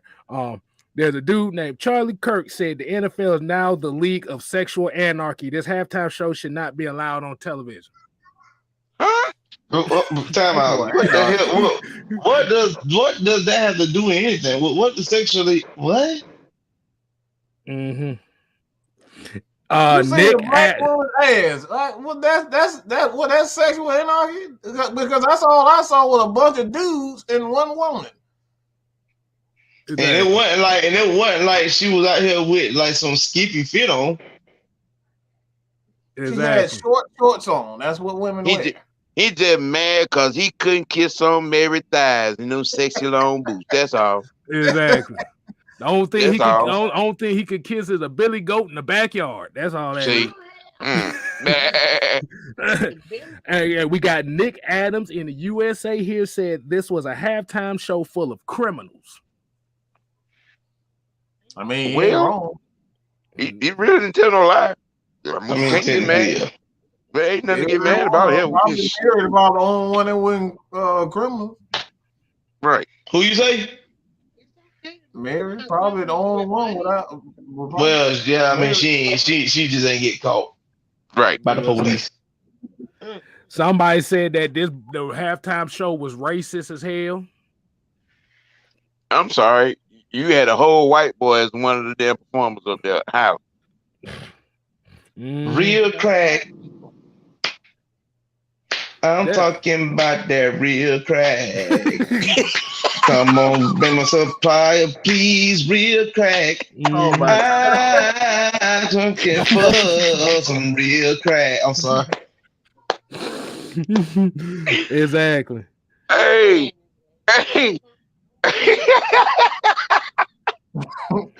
Hey, man. We'll holler at you tomorrow. But yeah. But oh yeah. my God. But yeah, the funniest part though, one of the funniest parts of that performance when Mary J fell on the goddamn floor, boy. That Right. That her ad boy. My that's funny one. part is her. The funniest part to me was her beating on that weed because she knew it was itching. It was time for that shit to come out. Hey, look, The hell out of that, bro. look, she sat on that couch, boy. She Right. 50 on the couch looking like I ain't never doing that shit again. Right. Yeah, 50 said that's the last I upside weigh down. 260 pounds, man. I ain't got time to be hanging upside down, man. Exactly. 50 said that's the last time y'all see him upside down on any damn thing. Yeah. Exactly. He big ass. Exactly. But we're gonna wind it down here, but we're gonna end it like this. I didn't see nobody talking too many about no commercials this year, no Super Bowl commercials. I guess it wasn't that. Oh, they was whack. No damn thing. Yeah, they were trash. Everybody Very had a tunnel trash. vision waiting on the halftime show. The only one that was good is the one with Peyton Manning on the legend, the little animated thing they had. Right. Oh yeah. Speaking of that, yeah. Oh no. I take that back. Because there's actually one commercial that was good. The commercial was Zendaya and they found 3 stacks. Right. That was.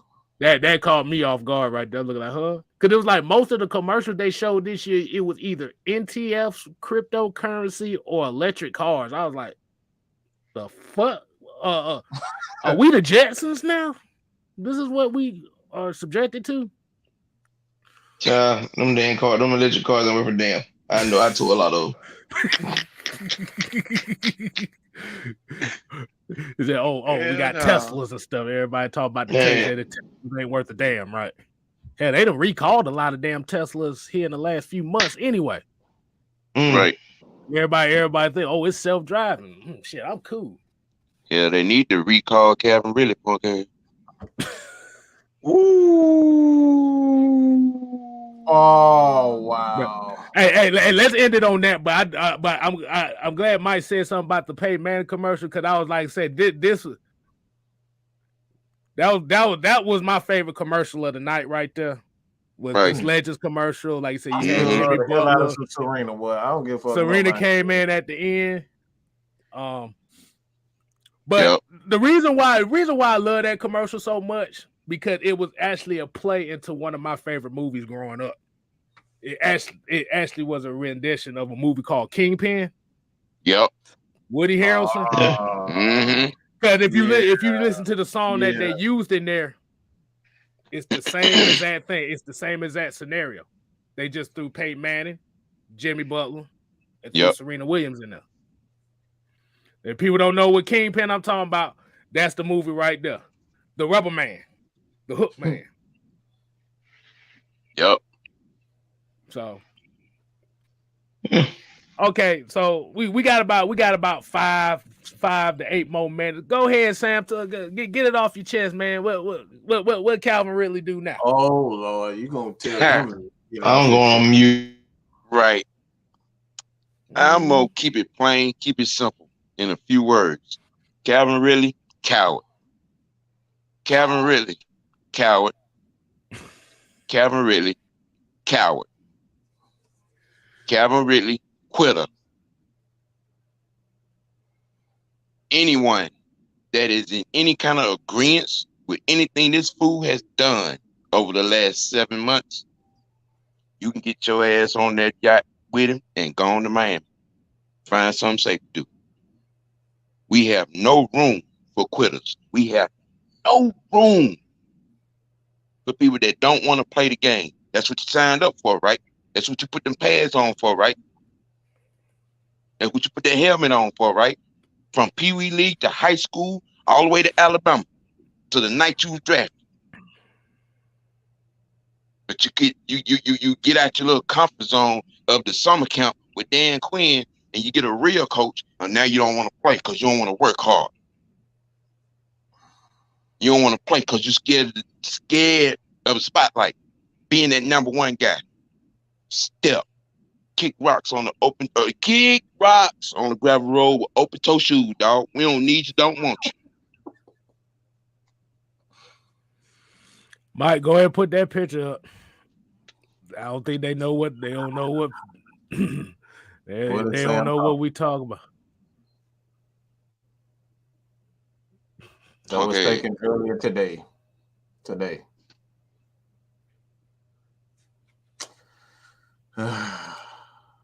Yep. See, they co-sign. They co-sign stuff like that. We ain't got time, man. Like I said. You asking if I got anything? Yeah. Go ahead, LT. What you gotta say on that, man? On the Ridley situation or something different? You can talk about Ridley. You can talk about whatever you want to talk about. All right, let me do a slight basis on the Ridley situation. Okay, people, we did a show last week. I'm pretty sure that most of us here, y'all saw. We talked about mental health. Now, one of the callers that came on, I think she was talking about, being insensitive of that and whatever the case may be. And I explained to her, like, we can see it. You know what mental health looks like. People, I don't know what to tell y'all. But as a person that suffered through things like that, when I'm down and out, I don't want to do nothing. I don't want to talk to nobody. I don't want to do anything. To see a man parlaying on a yacht with 6 women, come on, man. That part. I mean, technically, if that's therapy, that's a hell of a therapy session. I would love to have that therapy session, but I ain't got the funds. So I just want to know what the mother of this child think about it. We ain't gonna get in that. But now the next topic is, I know we kind of touched bases on it, but a great player that I'm pretty sure all of us can say that he's a future Hall of Famer, by the name of Richard Sherman. People were talking about, Stafford being a Hall of Fame QB, and Sherman came out and said the bar in the Hall of Fame is too low. Stafford has he has no accolades. He has no MVPs. He don't have no. He has 1 Pro Bowl, no All Pros, no MVPs, no Super Bowl MVPs, no nothing. But because he won a Super Bowl, he's dang near guaranteed a gold jacket. But at least he came out. He was like, but hey, even Matt Ryan got an MVP, and oh Lord, it's some people in the frenzy. But that's the thing: is he lying? Nope. Ryan has the accolades. This is what I be telling people all the time. You have to have the accolades to be considered a great. The man is MVP. He is Offensive Player of the Year. He's won Rookie of the Year. He is a Burt Bell Award winner. He is a record breaker. You cannot see him deny this man greatness because of team accomplishments or team failures. The man has done his job to the best of his abilities amongst his peers because he has the accolades behind it. But by the fact that you trying to say that Stafford deserves a spot in Canton and Matt Ryan don't, man, Pro Football Reference put up a whole Hall of Fame tracker for that.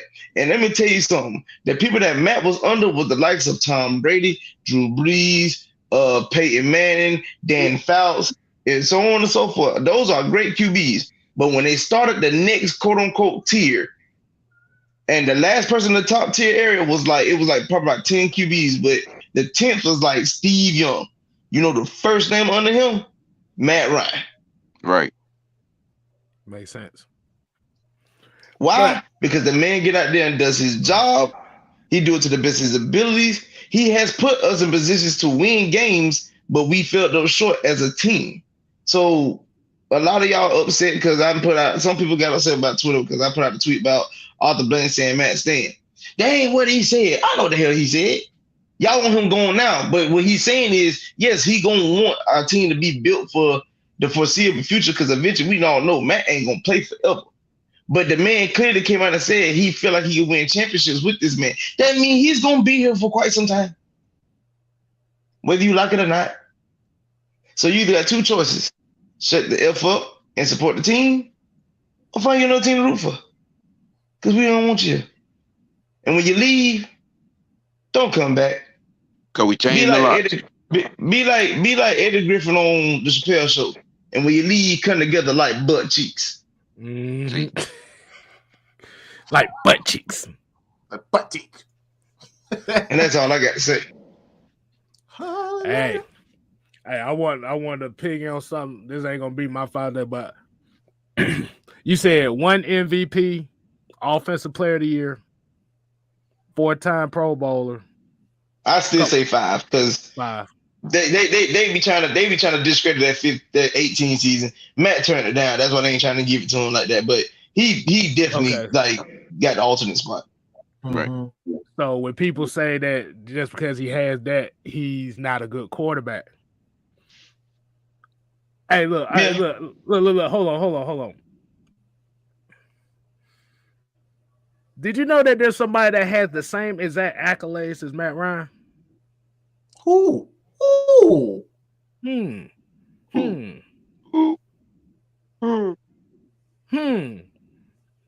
Like I said, I'm setting this up because remember, the Atlanta fan base don't want Matt Ryan because those accolades don't come with a Super Bowl. Mm-hmm. But there's somebody that got the same exact accolades as Matt Ryan. Y'all know who that is? The rubber band man. Cam Newton. They got the same exact accolades. Yep. I don't know if I should smile or so cry. So when you say Matt Ryan's accolades don't matter or it's not it, are you gonna have the same energy for Cam Newton that has the same exact accolades as far as Oh, MVP? you mean just the awards that he won? Okay, I got you. Yeah. We talking about that. We ain't talking. But did he win the Burt? But did he win the Burt Bell Award? I think so. I think he did. I think he did that 15 year that he won MVP. I mean, but here's the thing though. I've seen people say that Matt Ryan's MVP season is an anomaly. No, it's not. He's been doing stuff. He's been consistent in doing things of that nature for a long time. As a matter of fact, he repeated his 2016 campaign in 2018. We didn't make the playoffs. That goes to show you that it's more to football than just the quarterback. Because he repeated his 2018, he repeated his 2018 campaign with his 2016 campaign, and we went 7-9. So with me saying that, like, come on, bro. You really can't deny the greatness. It's there. But you know, man. But when you do something, my question is, when people say that, what LT just said, how is it that you can call something an anomaly that he has done his entire career, year after year? That's a great question. Because they mad. That's because they mad because he did it. They're mad that he won MVP. They're mad that he was in all that. Hell, Matt Ryan had the goddamn Ties commercial this year with Ice-T and Stone Cold Steve Austin, but them Hey, motherfuckers probably no, throwing remote. They're probably yeah, throwing no. remotes at the TV every time that thing comes on Oh yeah. because the They despisement probably of they probably changed their laundry detergent after seeing that doggone commercial. him. they went the Glad after that. Right. But it's going that like I said, that just comes down to that's kind of what the whole story of it is it's the quarterback that doesn't represent what you want that hasn't played his way out of Atlanta.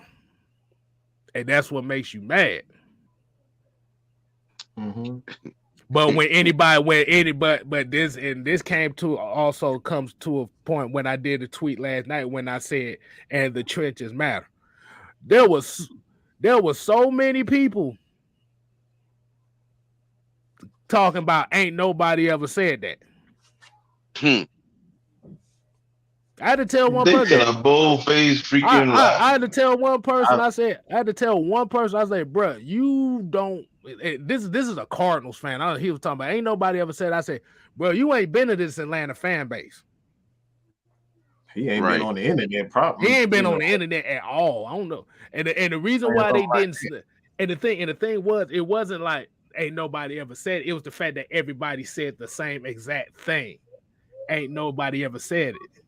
I ain't never heard nobody say it, which lets me know that in reality, this Super Bowl in itself, and the theme was at the beginning of the show, was that trenches matter, and you have to play 60 minutes. Yep. And they found out firsthand. Mhm. Those two are more important than trying to find your narrative of let's get the new wave going. See, Mhm. this right here is a direct correlation to what I said this morning.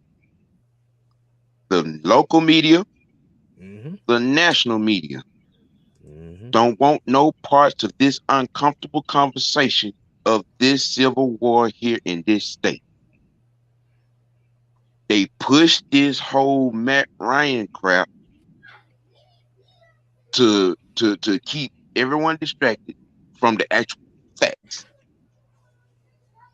From the actual facts. This is and always and is going to continue to be about one thing and one thing only when it comes to Matt Ryan.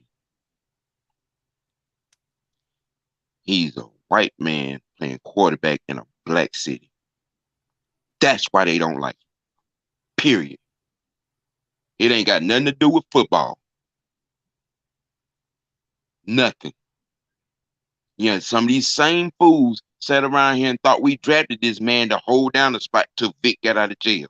And when that didn't happen, that was another problem. Everything they talk about replacing this man with. And they use these little slick words like, I want excitement. We need a mobile quarterback. Man, you just want a black quarterback in here, man. Just keep it a buck. Just keep it a buck. I've said it before. I'm going to say it again and continue to say it. Michael Vick was the worst thing that ever happened to the NFL and this city. Period. We had a pep rally for the team, which was a fake ass Michael Vick Appreciation Day.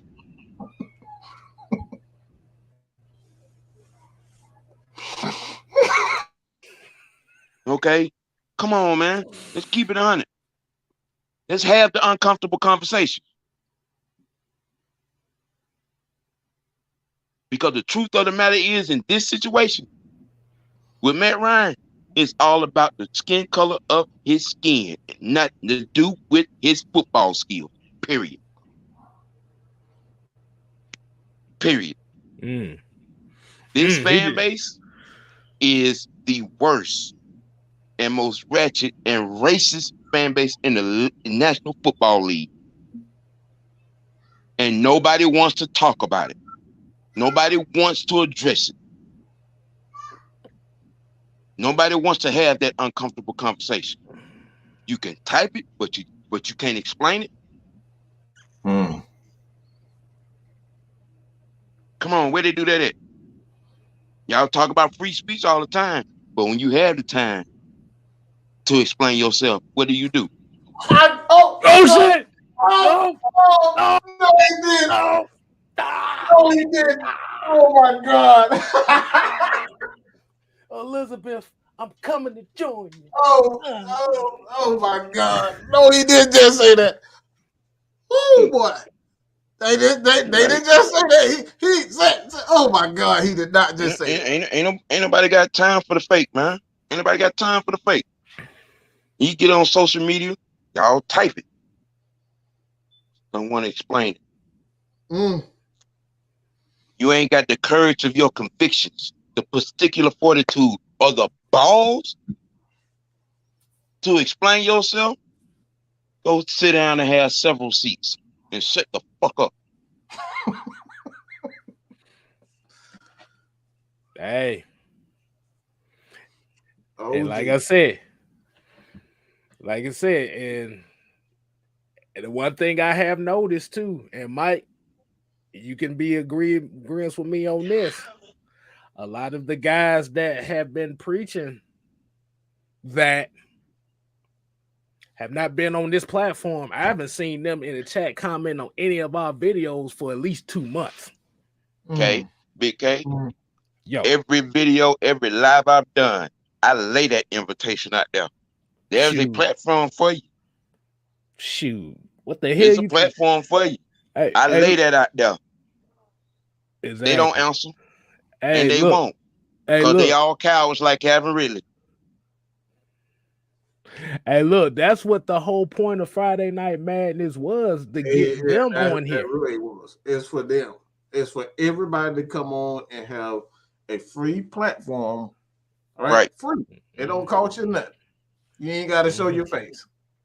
Yeah, you come on with a phony accent. We don't give a damn. Exactly. Just put a face to some of these dumb content takes you have. That's all you got to do. Have the courage of your conviction. See, but like you said, I think the issue is don't nobody want to put a face behind. No, they don't want to. And that's the thing. That's why I said when you see this, you can do that. But when you got a camera in front of you and when people can see you, need keyboard warriors, heart pump Kool-Aid. They built like cotton candy, bro. And softer than diarrhea baby shit. Don't remind me. I had to change that shit today, so I don't remind me. Hey man, let me get my take, man. Hey, good God, I don't even know what to say after that. I'm about to say, boy, he shut it down on that one. He shut it down. Hey man, I'll just say that he said everything that I say. But I'm gonna add a little flavor to the Ridley situation, and it's gonna be slightly different. Everything Sam said is exactly how I feel about it. Almost word for word, bar for bar, however you want to say it. But I want to add this to it. Just I've been ripped to pieces for even saying this, and I've even had people come to me and tell me to apologize. I said, "Fuck no." Why? Because that's how I really feel. I've dealt with a lot of issues within my life. I've seen people right now that lost themselves. They don't even really know who they are right now. Suffering and pain. They really got mental issues. They really got some issues. Yep.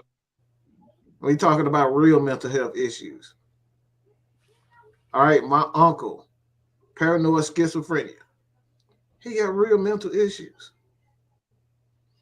That thing really, that really runs deep in my family. For a man, a woman, to sit and use the word mental health issues.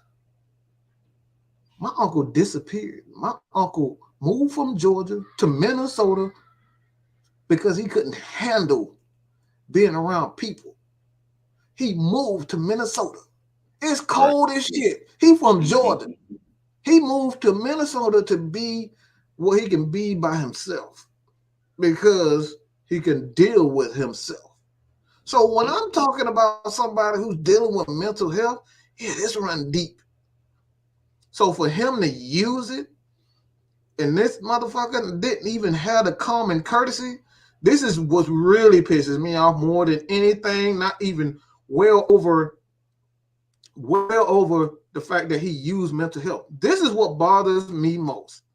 Didn't have the common courtesy to say to the people that absolutely love Calvin Ridley, his fans, I'm okay.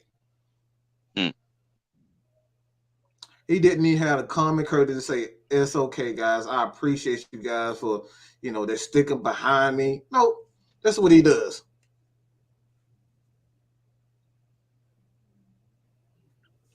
Don't forget, you gotta post. You gotta post the stats up first. Oh, you gotta post the stats up. Oh, okay. You gotta post. But look,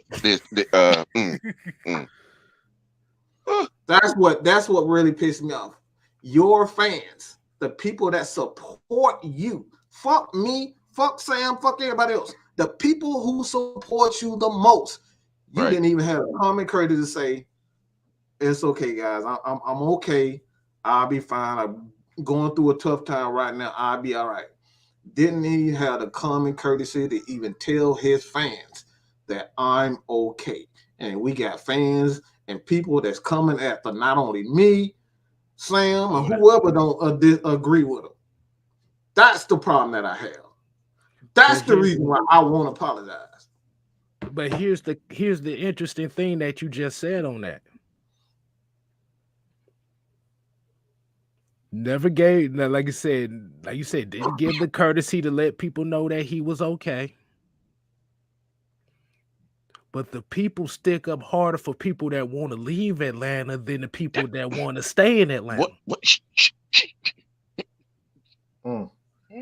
I don't. No, I'm not. Hey, look, Sam, I can't do that. I got to call it out itself. Yup. How can you be a Falcon fan, but you support people that want to leave the Falcons and hate the people that want to stay? Cap for quitters. I mean, if that was the case, like I said, hey, next time we do a show, I'm finna find me a bandwagon application. I'm gonna post online. Y'all can sign it. You can find another team because, bro, y'all doing a disservice to yourselves as sports fans in general. Because at the end of the day, man, it's all about, okay, being a fan of a team, fine. If you're a fan of a player and that player's not on that team no more, go to the team. Right. Mm-hmm. Literally, there's 3 motherfuckers that follow me on that I see on Twitter all the time. I'm not gonna say it because I don't want to give these names no clout. But I remember exactly when this draft happened and the Falcons picked Kyle Pitts. Mm-hmm. These motherfuckers said, I am no longer a Falcon fan. And Justin Fields went to Chicago. I'm a Chicago Bears fan. Mike, no, we know who we talking about here. Mm-hmm. I know exactly who you're talking about. But they can't keep the Falcons out their motherfucking mouth. I hear all Falcon talk. I don't hear no Bears talk or nothing. We literally had a dude watching our show who says he's a real Falcon fan, but every time you go to one of his videos, it's I hate Matt Ryan. Don't talk about none of the team. But I hate Matt Ryan. We literally had a show with LT when he talked to somebody that said Julio didn't gyp the team, but said if somebody gypped him, he'll be mad. Mm-hmm. You mean the same guy that was already getting off the plane in Tennessee when the trade was being announced? Yeah, you mentioned that guy. Mm-hmm. So The issue is, and I always say it like this: we are the 5 to 7% of Falcon fans that's left here in the state of Georgia, and I'm fine with that. Right. I am perfectly fine with that. Because your fandom is not judged on when the team is successful, it's judged on when the team is down. Man, listen. I try to tell some of these Victorians that became fans in 99, I had to catch it for a second. Victoria. okay. When you can tell me or try to tell me about bad years. When Steve Barkowski went down with his torn ACL, and the next 3-4 years after that, he was never the same. And the next 3-4 years, 5 to 6 years, the quarterbacks that we had from that point on, all the way up to 91, when you live through that, then you come talk to me about bad quarterback play. Mm-hmm. And that's the when thing. you live through Bobby Hebert in a Falcon uniform, you come talk to me about bad quarterback play. Chris Miller. When you live through Chris Miller being married to Rankin Smith's daughter to keep his starting job for the 6 years he did, you come talk to me about bad quarterback play.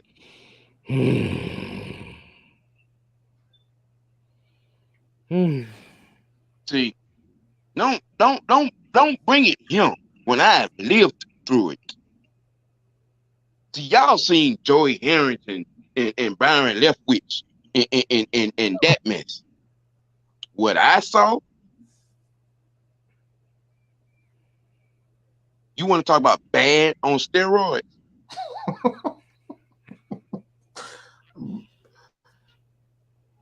So when you can sit through the 80s and still be a fan,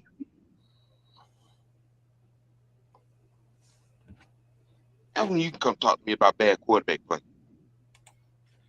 Because right now, these last 15 years, no, it ain't been bad quarterback play. Now when you're putting up 4,000 plus, 22, 23, 24, 25, 26 touchdowns plus,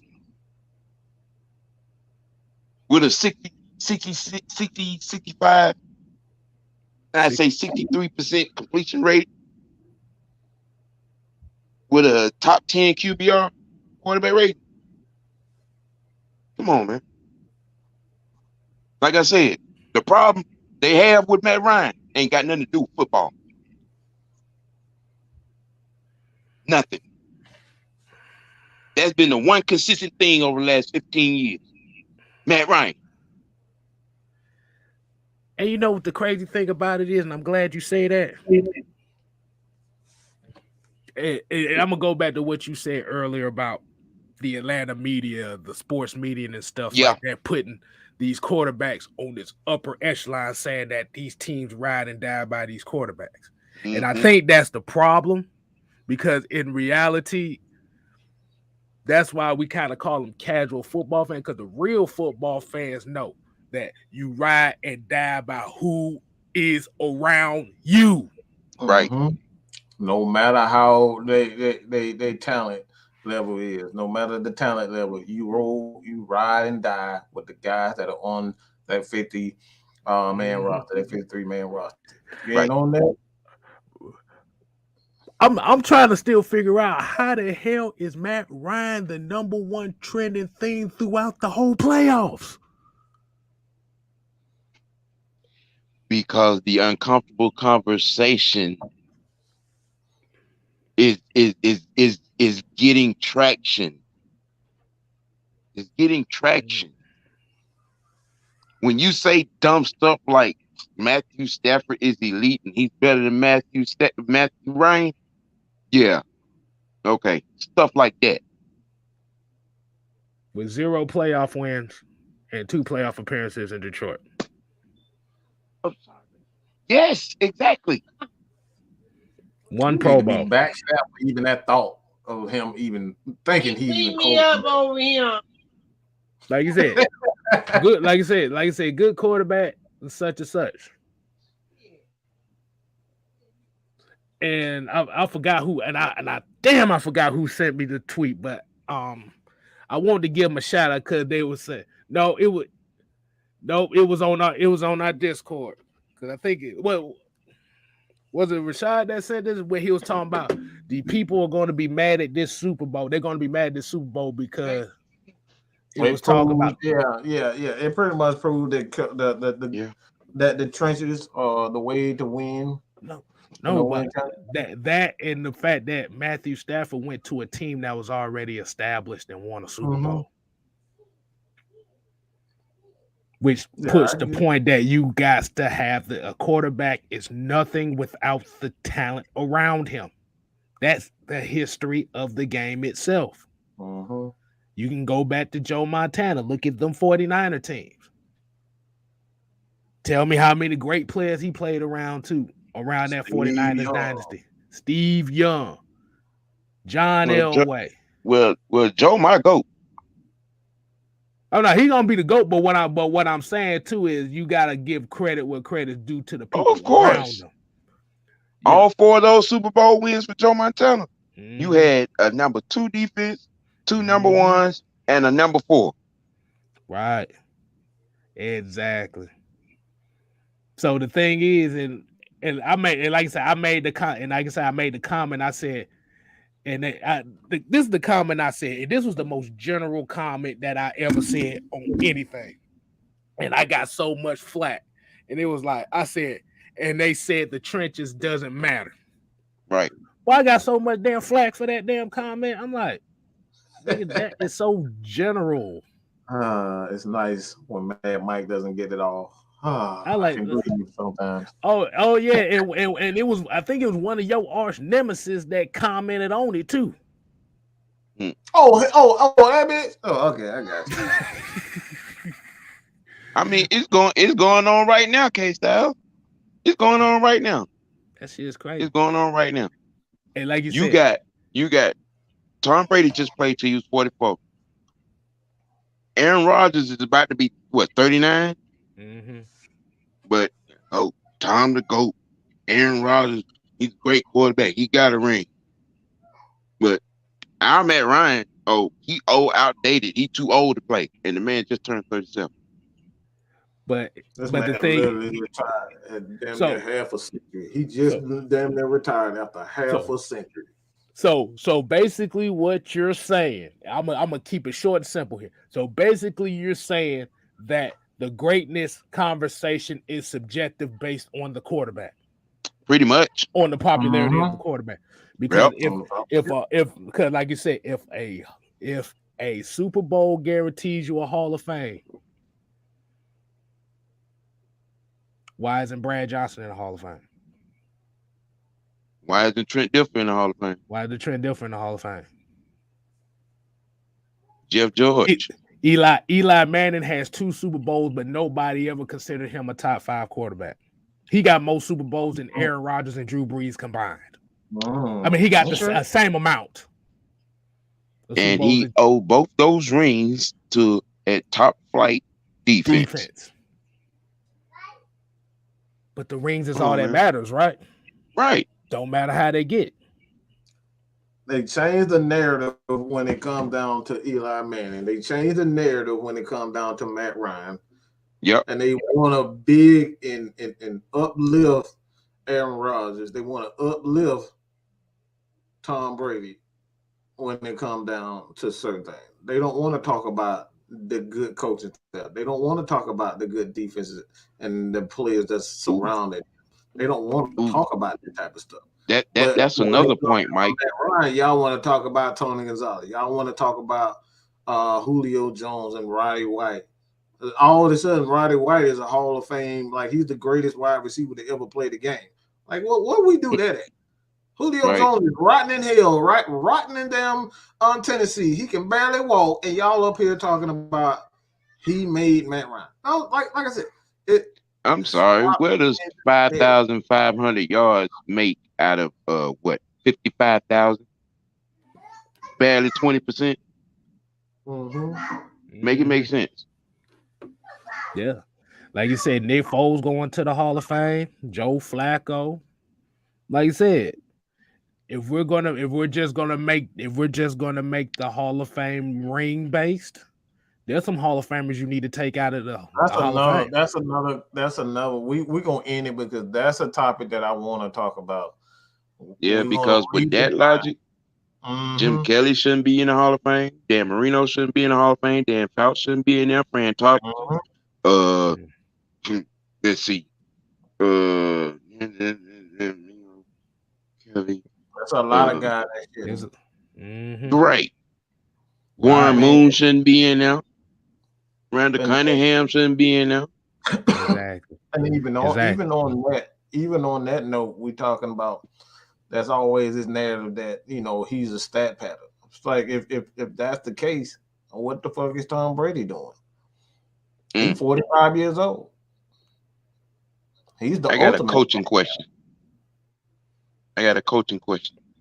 What's up? Can anybody name the Hall of Fame coach that Matt Ryan has been coached by? Matt Ryan? Nah, I can't name one. Oh no, I was just looking around. I was trying to figure out who the hell is the Hall of Fame coach. I can't see one. And yet he still puts up the same numbers as the Brees, the Bradys, and Rodgers. Make it make sense. But they say he ain't elite. See, but the problem is when we do these Friday Night Madness shows, these be the motherfuckers we want coming on, but these motherfuckers don't want to show up. He don't have the particular fortitude. Gotta get the tampons out your asses and goddamn just explain it. Unplug that shit. All you got to do is hit Google. Google your best friend. Exactly. And because I think what it is people thinking that, okay, we like Matt Ryan, we gonna tell somebody a new one. There are 52 players on the team. All right. And me and Mike, we've said this before. We have never not once said that you shouldn't have an opinion about Matt Ryan. But there are 52 other players on the team. He ain't responsible for special teams. He don't play defense. I'm just saying. Why is it he can't be responsible for his position and his unit? This is where I blame the sports media, because the sports media done put it in everybody's hand that the quarterback position is the only position that matters. Even with that though, K-Styles, the narrative don't be that when you're talking about the other quarterbacks. That is true. That is the narrative don't true. be that. Everything that they give praises to with Tom and Drew and them, they hate on Matt Ryan for it. They drill him, they trash him for. Matt is supposed to overcome every obstacle, coaching, defense, special teams blunders. Like, he's the only one that's supposed to overcome that. And then you get on TV and we say the defense let down Aaron Rodgers, the defense let down Tom Brady, the special teams let them down. So what did the defense do when he had them 5 touchdowns against the Saints and we lost? 28-3. But everybody was talking about, well, he should have scored more. Okay, well, why is the defense getting a check then? Yeah. Look. I'm about to say 28-3, 28-6 with 2 minutes left in the third quarter in the Super Bowl.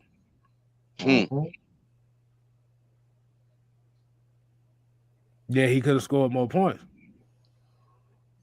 But the defense could have goddamn stopped somebody from scoring points. I remember 3 particular plays in that Super Bowl. A play that should have been intercepted. Actually, 2 plays that should have been intercepted. And a blown block.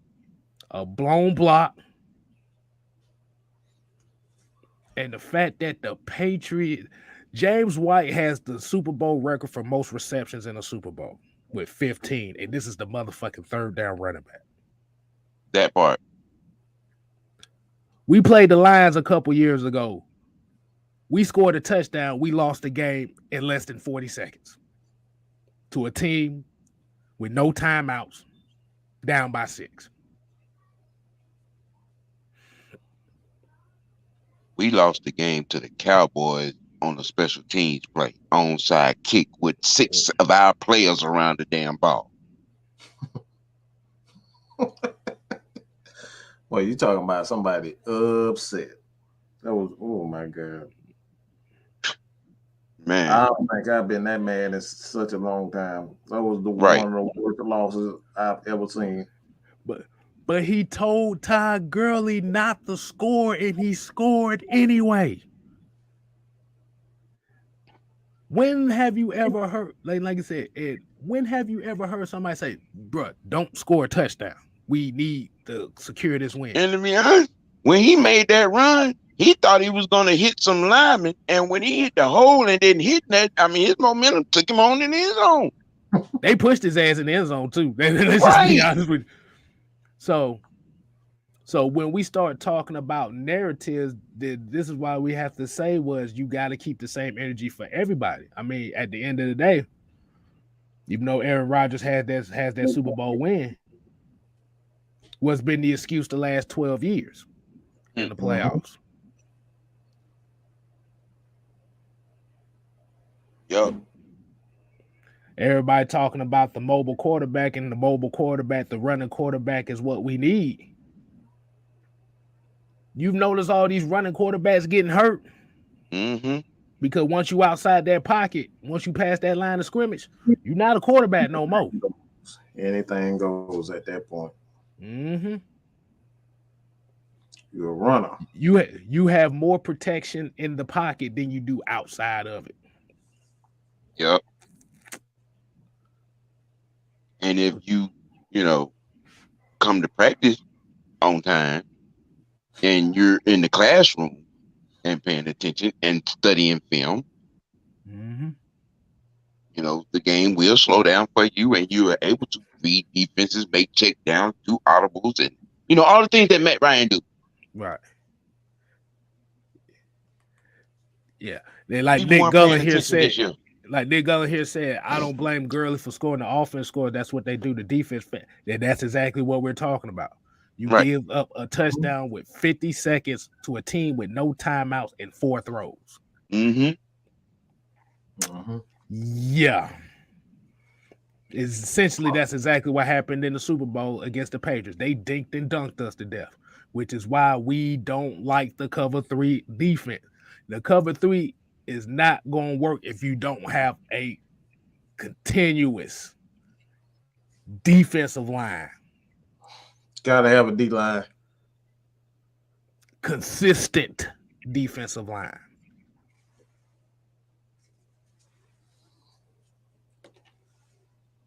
You can't count Patrick Mahomes as a mobile quarterback. You can count him as an improviser, but he's not exactly the most athletically gifted quarterback I've ever seen. I don't know how many times Patrick Mahomes. Patrick Mahomes is a pocket quarterback. He's really a pocket quarterback. He just takes chances. You saw Matthew Stafford do it last in this Super Bowl. Patrick Mahomes is a Parks and Recreation quarterback. That's the motherfucker that want to throw the goal route every chance he gets. Playing backyard football. Runs in 8 circles on run play and then just throws it in the air. Hope Tyreek or Killer, somebody go get it. And think about it too. They was up 21-3 against the Bengals. And right. They scored 3 points in the second half in overtime. That part.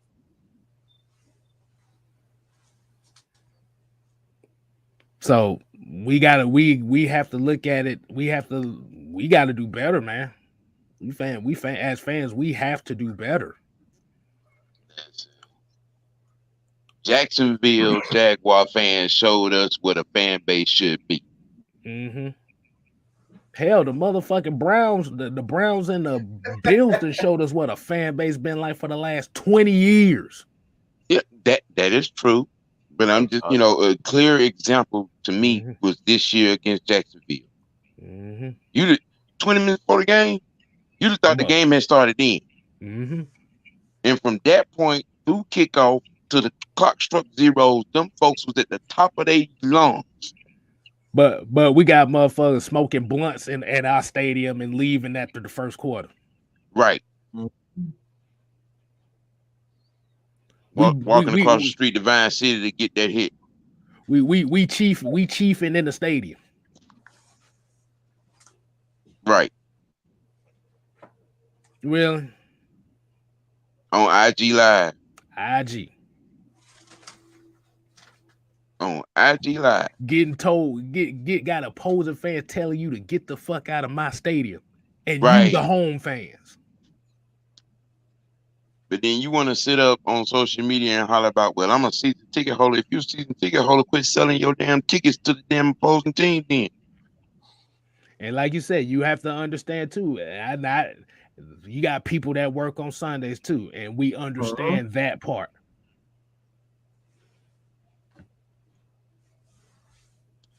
It's hard for a lot of people. It's hard for a lot of people to get the games if they working on Sundays, or they got family things they got to take care of. Them not the ones we talking about. We don't talk about those people. We talk about the ones that sit up here and talk about we love mediocrity. I'm a real fan. Y'all just love mediocrity. No, nobody loves mediocrity. If you're a real fan, then get your butts in the seat and make some noise instead of sitting around talking about, well, they got to entertain me for me to support them. Where they do that at? I'm about to say, shit. If you gonna do that, go entertain shit, motherfucker. Go to Tyler Perry Studios. You can get all the entertainment you want down there. You can go to Magic City. You can go to the sports cafe, whatever, if you want entertainment.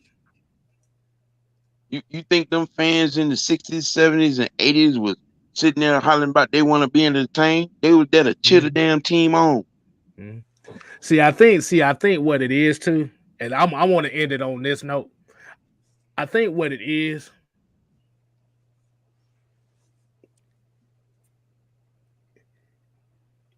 what happens if they threaten to move the team out of Atlanta? Oh, they'll be back. If they threaten to move the team out of Atlanta, I want to see how they would react. Because them gonna be the same people that complain about, oh, why they move the Falcons and do. If you don't give it's gonna be the same reaction to when the Braves moved to Cobb County.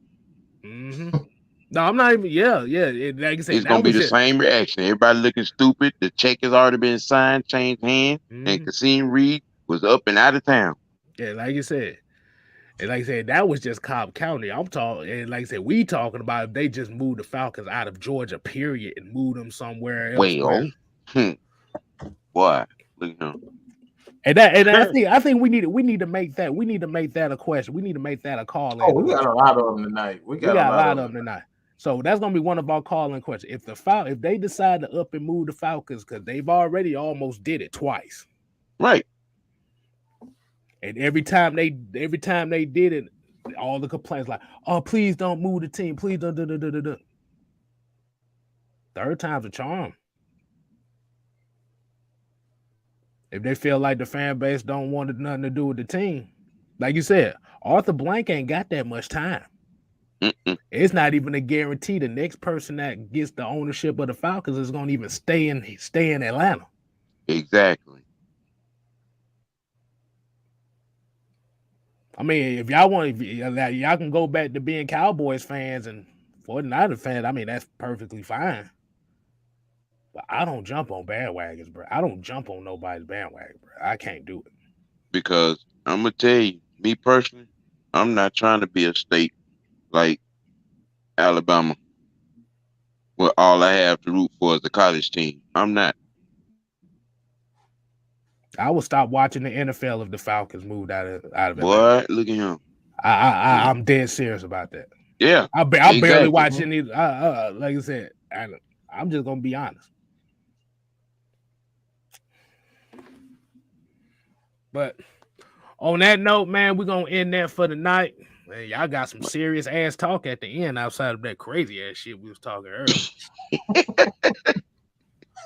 That's We how it appreciate goes. exactly. So we appreciate everybody tuning in on Cooler Talk Monday, man. Like I said, y'all make sure y'all keep supporting everybody here, Mad Mike Sports, man. Sam down here at the bottom, your boy 6-Man K Styles.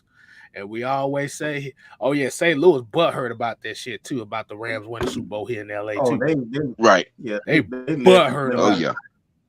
They left in They the was middle of the already night. could.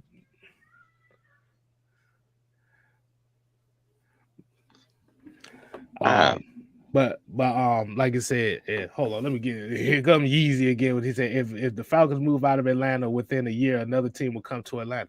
That's not a guarantee. Nope. Well, It ain't. I'll say this. I'll say this. A lot of this is hypothetical. The team It's hypothetical. it's hypothetical. So let's just say that first. All right. Let's just make that clear. Georgia in itself is a state that just is growing. So it's not gonna happen. But never say never. Exactly. If y'all actually don't show up and actually act like y'all fucking care about the team, y'all don't act like you care about the team, you know, it's possible. Because like you said, it's other states that just dying for opportunity just to have a team. And the Falcons might be that team they put over there in London. Hey.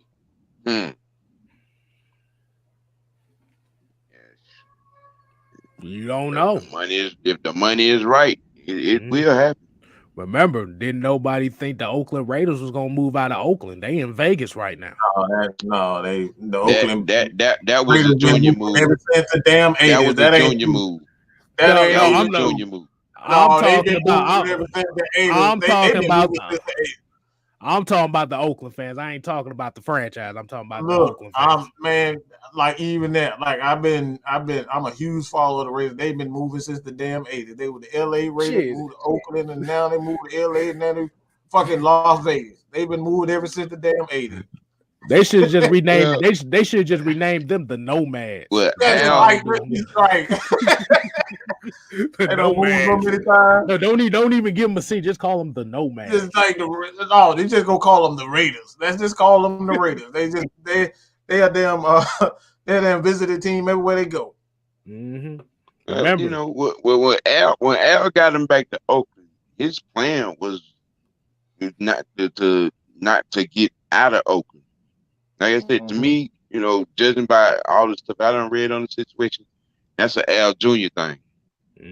That's why I said next generation ain't as loyal to a city as you think. Nope, not at all. Remember, the Browns. Oh yeah, became the Ravens. They became the Browns again for about 3-4 years later. Yeah, because when they moved out, there was a whole lot of litigation over the Browns' name, and Cleveland was able to keep that. They had it in their mind that they was going to get them another team anyway. The Baltimore Colts. Yep. Moved to Indianapolis. Yep. In the middle of the night. Now that was a jacked up move. In the middle of the night. Yes. How would y'all, and we're going to leave it on this question here because, goddamn, we supposed to have been off this thing about 30 minutes ago, but this conversation is good. But how would you feel if the Atlanta Falcons left overnight to go to another city? I don't want to talk about it. I'm good on that. I'd be tracking them down. You wake up, you go to sleep one night, you think you got the Falcons. The next morning, you find out the Falcons are not in Atlanta somewhere. They somewhere in motherfucking Arkansas. Yep. But man, you know, I want to thank you guys for giving me another opportunity to get visual. You know, love it. Hey, kicking it. Hey man, that's what we all do around here. We just kick it at the end of the day, man. That's why Right. we appreciate everybody that watches, man, because this is all family. This all we doing is we kicking Yeah. it. They It's all cool to be a member of the Justice League. not the South part, not what they call it on South Park, the Action League. Right. I forgot what they call it. It was like Seaman, Jesus Christ, We somebody don't here. need that. We We don't don't need need that that. one. Yeah, yeah. We could be the Arkansas Falcons. I'm just saying. Ooh, But don't speak that into existence. hey, shit, the way these motherfuckers Like, care about the it's like, Falcons. look. And it's not like they don't come to the games. All right, Nah, they don't come to the game. but they ain't saying shit. That's y'all come to the game and everybody else be saying they be screaming louder than we screaming. So it's like y'all really don't. Do y'all really care? Or y'all just treating it like a club? We just going to the club. We don't care who there. We just want to be at the club. That's how y'all treat it. Mm-hmm. And you pay, and you'll be but like I said, all the stuff we're saying is hypothetical, so it ain't like we saying anything in existence. And that'd be a fucked up thing because you'll be paying taxes for a stadium for a soccer team that y'all really don't give a fuck about. Right. Oh man, that have won 2 championships that they don't count. That don't count. A MLS Cup that doesn't count, and a U.S. Open Cup that quote doesn't count. That brought millions of dollars to the city. Mm-hmm. I think they said they brought about 35 million to the city because about 35 million to the city in itself. Because every last one of them United games be sold fuck out. We talking standing room only. Them boys be. You want to talk about some serious tailgate? Oh, boy, I love tailgating at Atlanta United games, bro. I love it. Like I said, in the marching before the game, they be marching down a parade and stuff like that. Boy, they got pride. Yep. See, the one thing football fans don't realize, well, American football fans don't realize, soccer fans have way more loyalty to their teams than football fans. I'm telling you. You can go over to Europe right now. It'd be one of the worst teams in Europe, boy. But if you see their fan base is way more passionate and loyal than most football fans. Right. Because Mike can tell you, I'm a soccer guy. So I see this shit all the time, especially when the World Cup comes. Right. Ooh, it's a wrap. I don't think it has anything to do with the sport. It's really just the people. That's what I'm saying. It really just comes down to the people because people with less, they more appreciative. And that's just that's what it comes down to. And a lot of black people as we know, we get a little bit of money, we get a little money of this. Y'all don't know how to act. So I'm gonna just end it on that, but we end up getting a whole You see, I'm over here. I'm I see you. I see. Look, like I said before. I know what I just said, and some black people, they just don't know how to act when they get a little bit of money, and then when they get a little money, they get bougie. They don't know how to stand up and chill no more. They want to put on Gucci and Prada. But like I said, that's a whole. You talking about the same Gucci and Prada that don't want black folks wearing their stuff in the first place? We're not going in that. We gonna end it on that. I know where your head is. That's why I had to say it real quick. I know where your head at. Hey, look, ask Jim. Hey, look. All I'm gonna say is just ask Jim Jones about his Gucci experience. Right. Mm-hmm. So right. I saw that. Until next time, people. We ain't here to play. We here to stay. You ain't got to go home. But you got to get the hell up out of here. Facts, stacks, and good night. Deuces.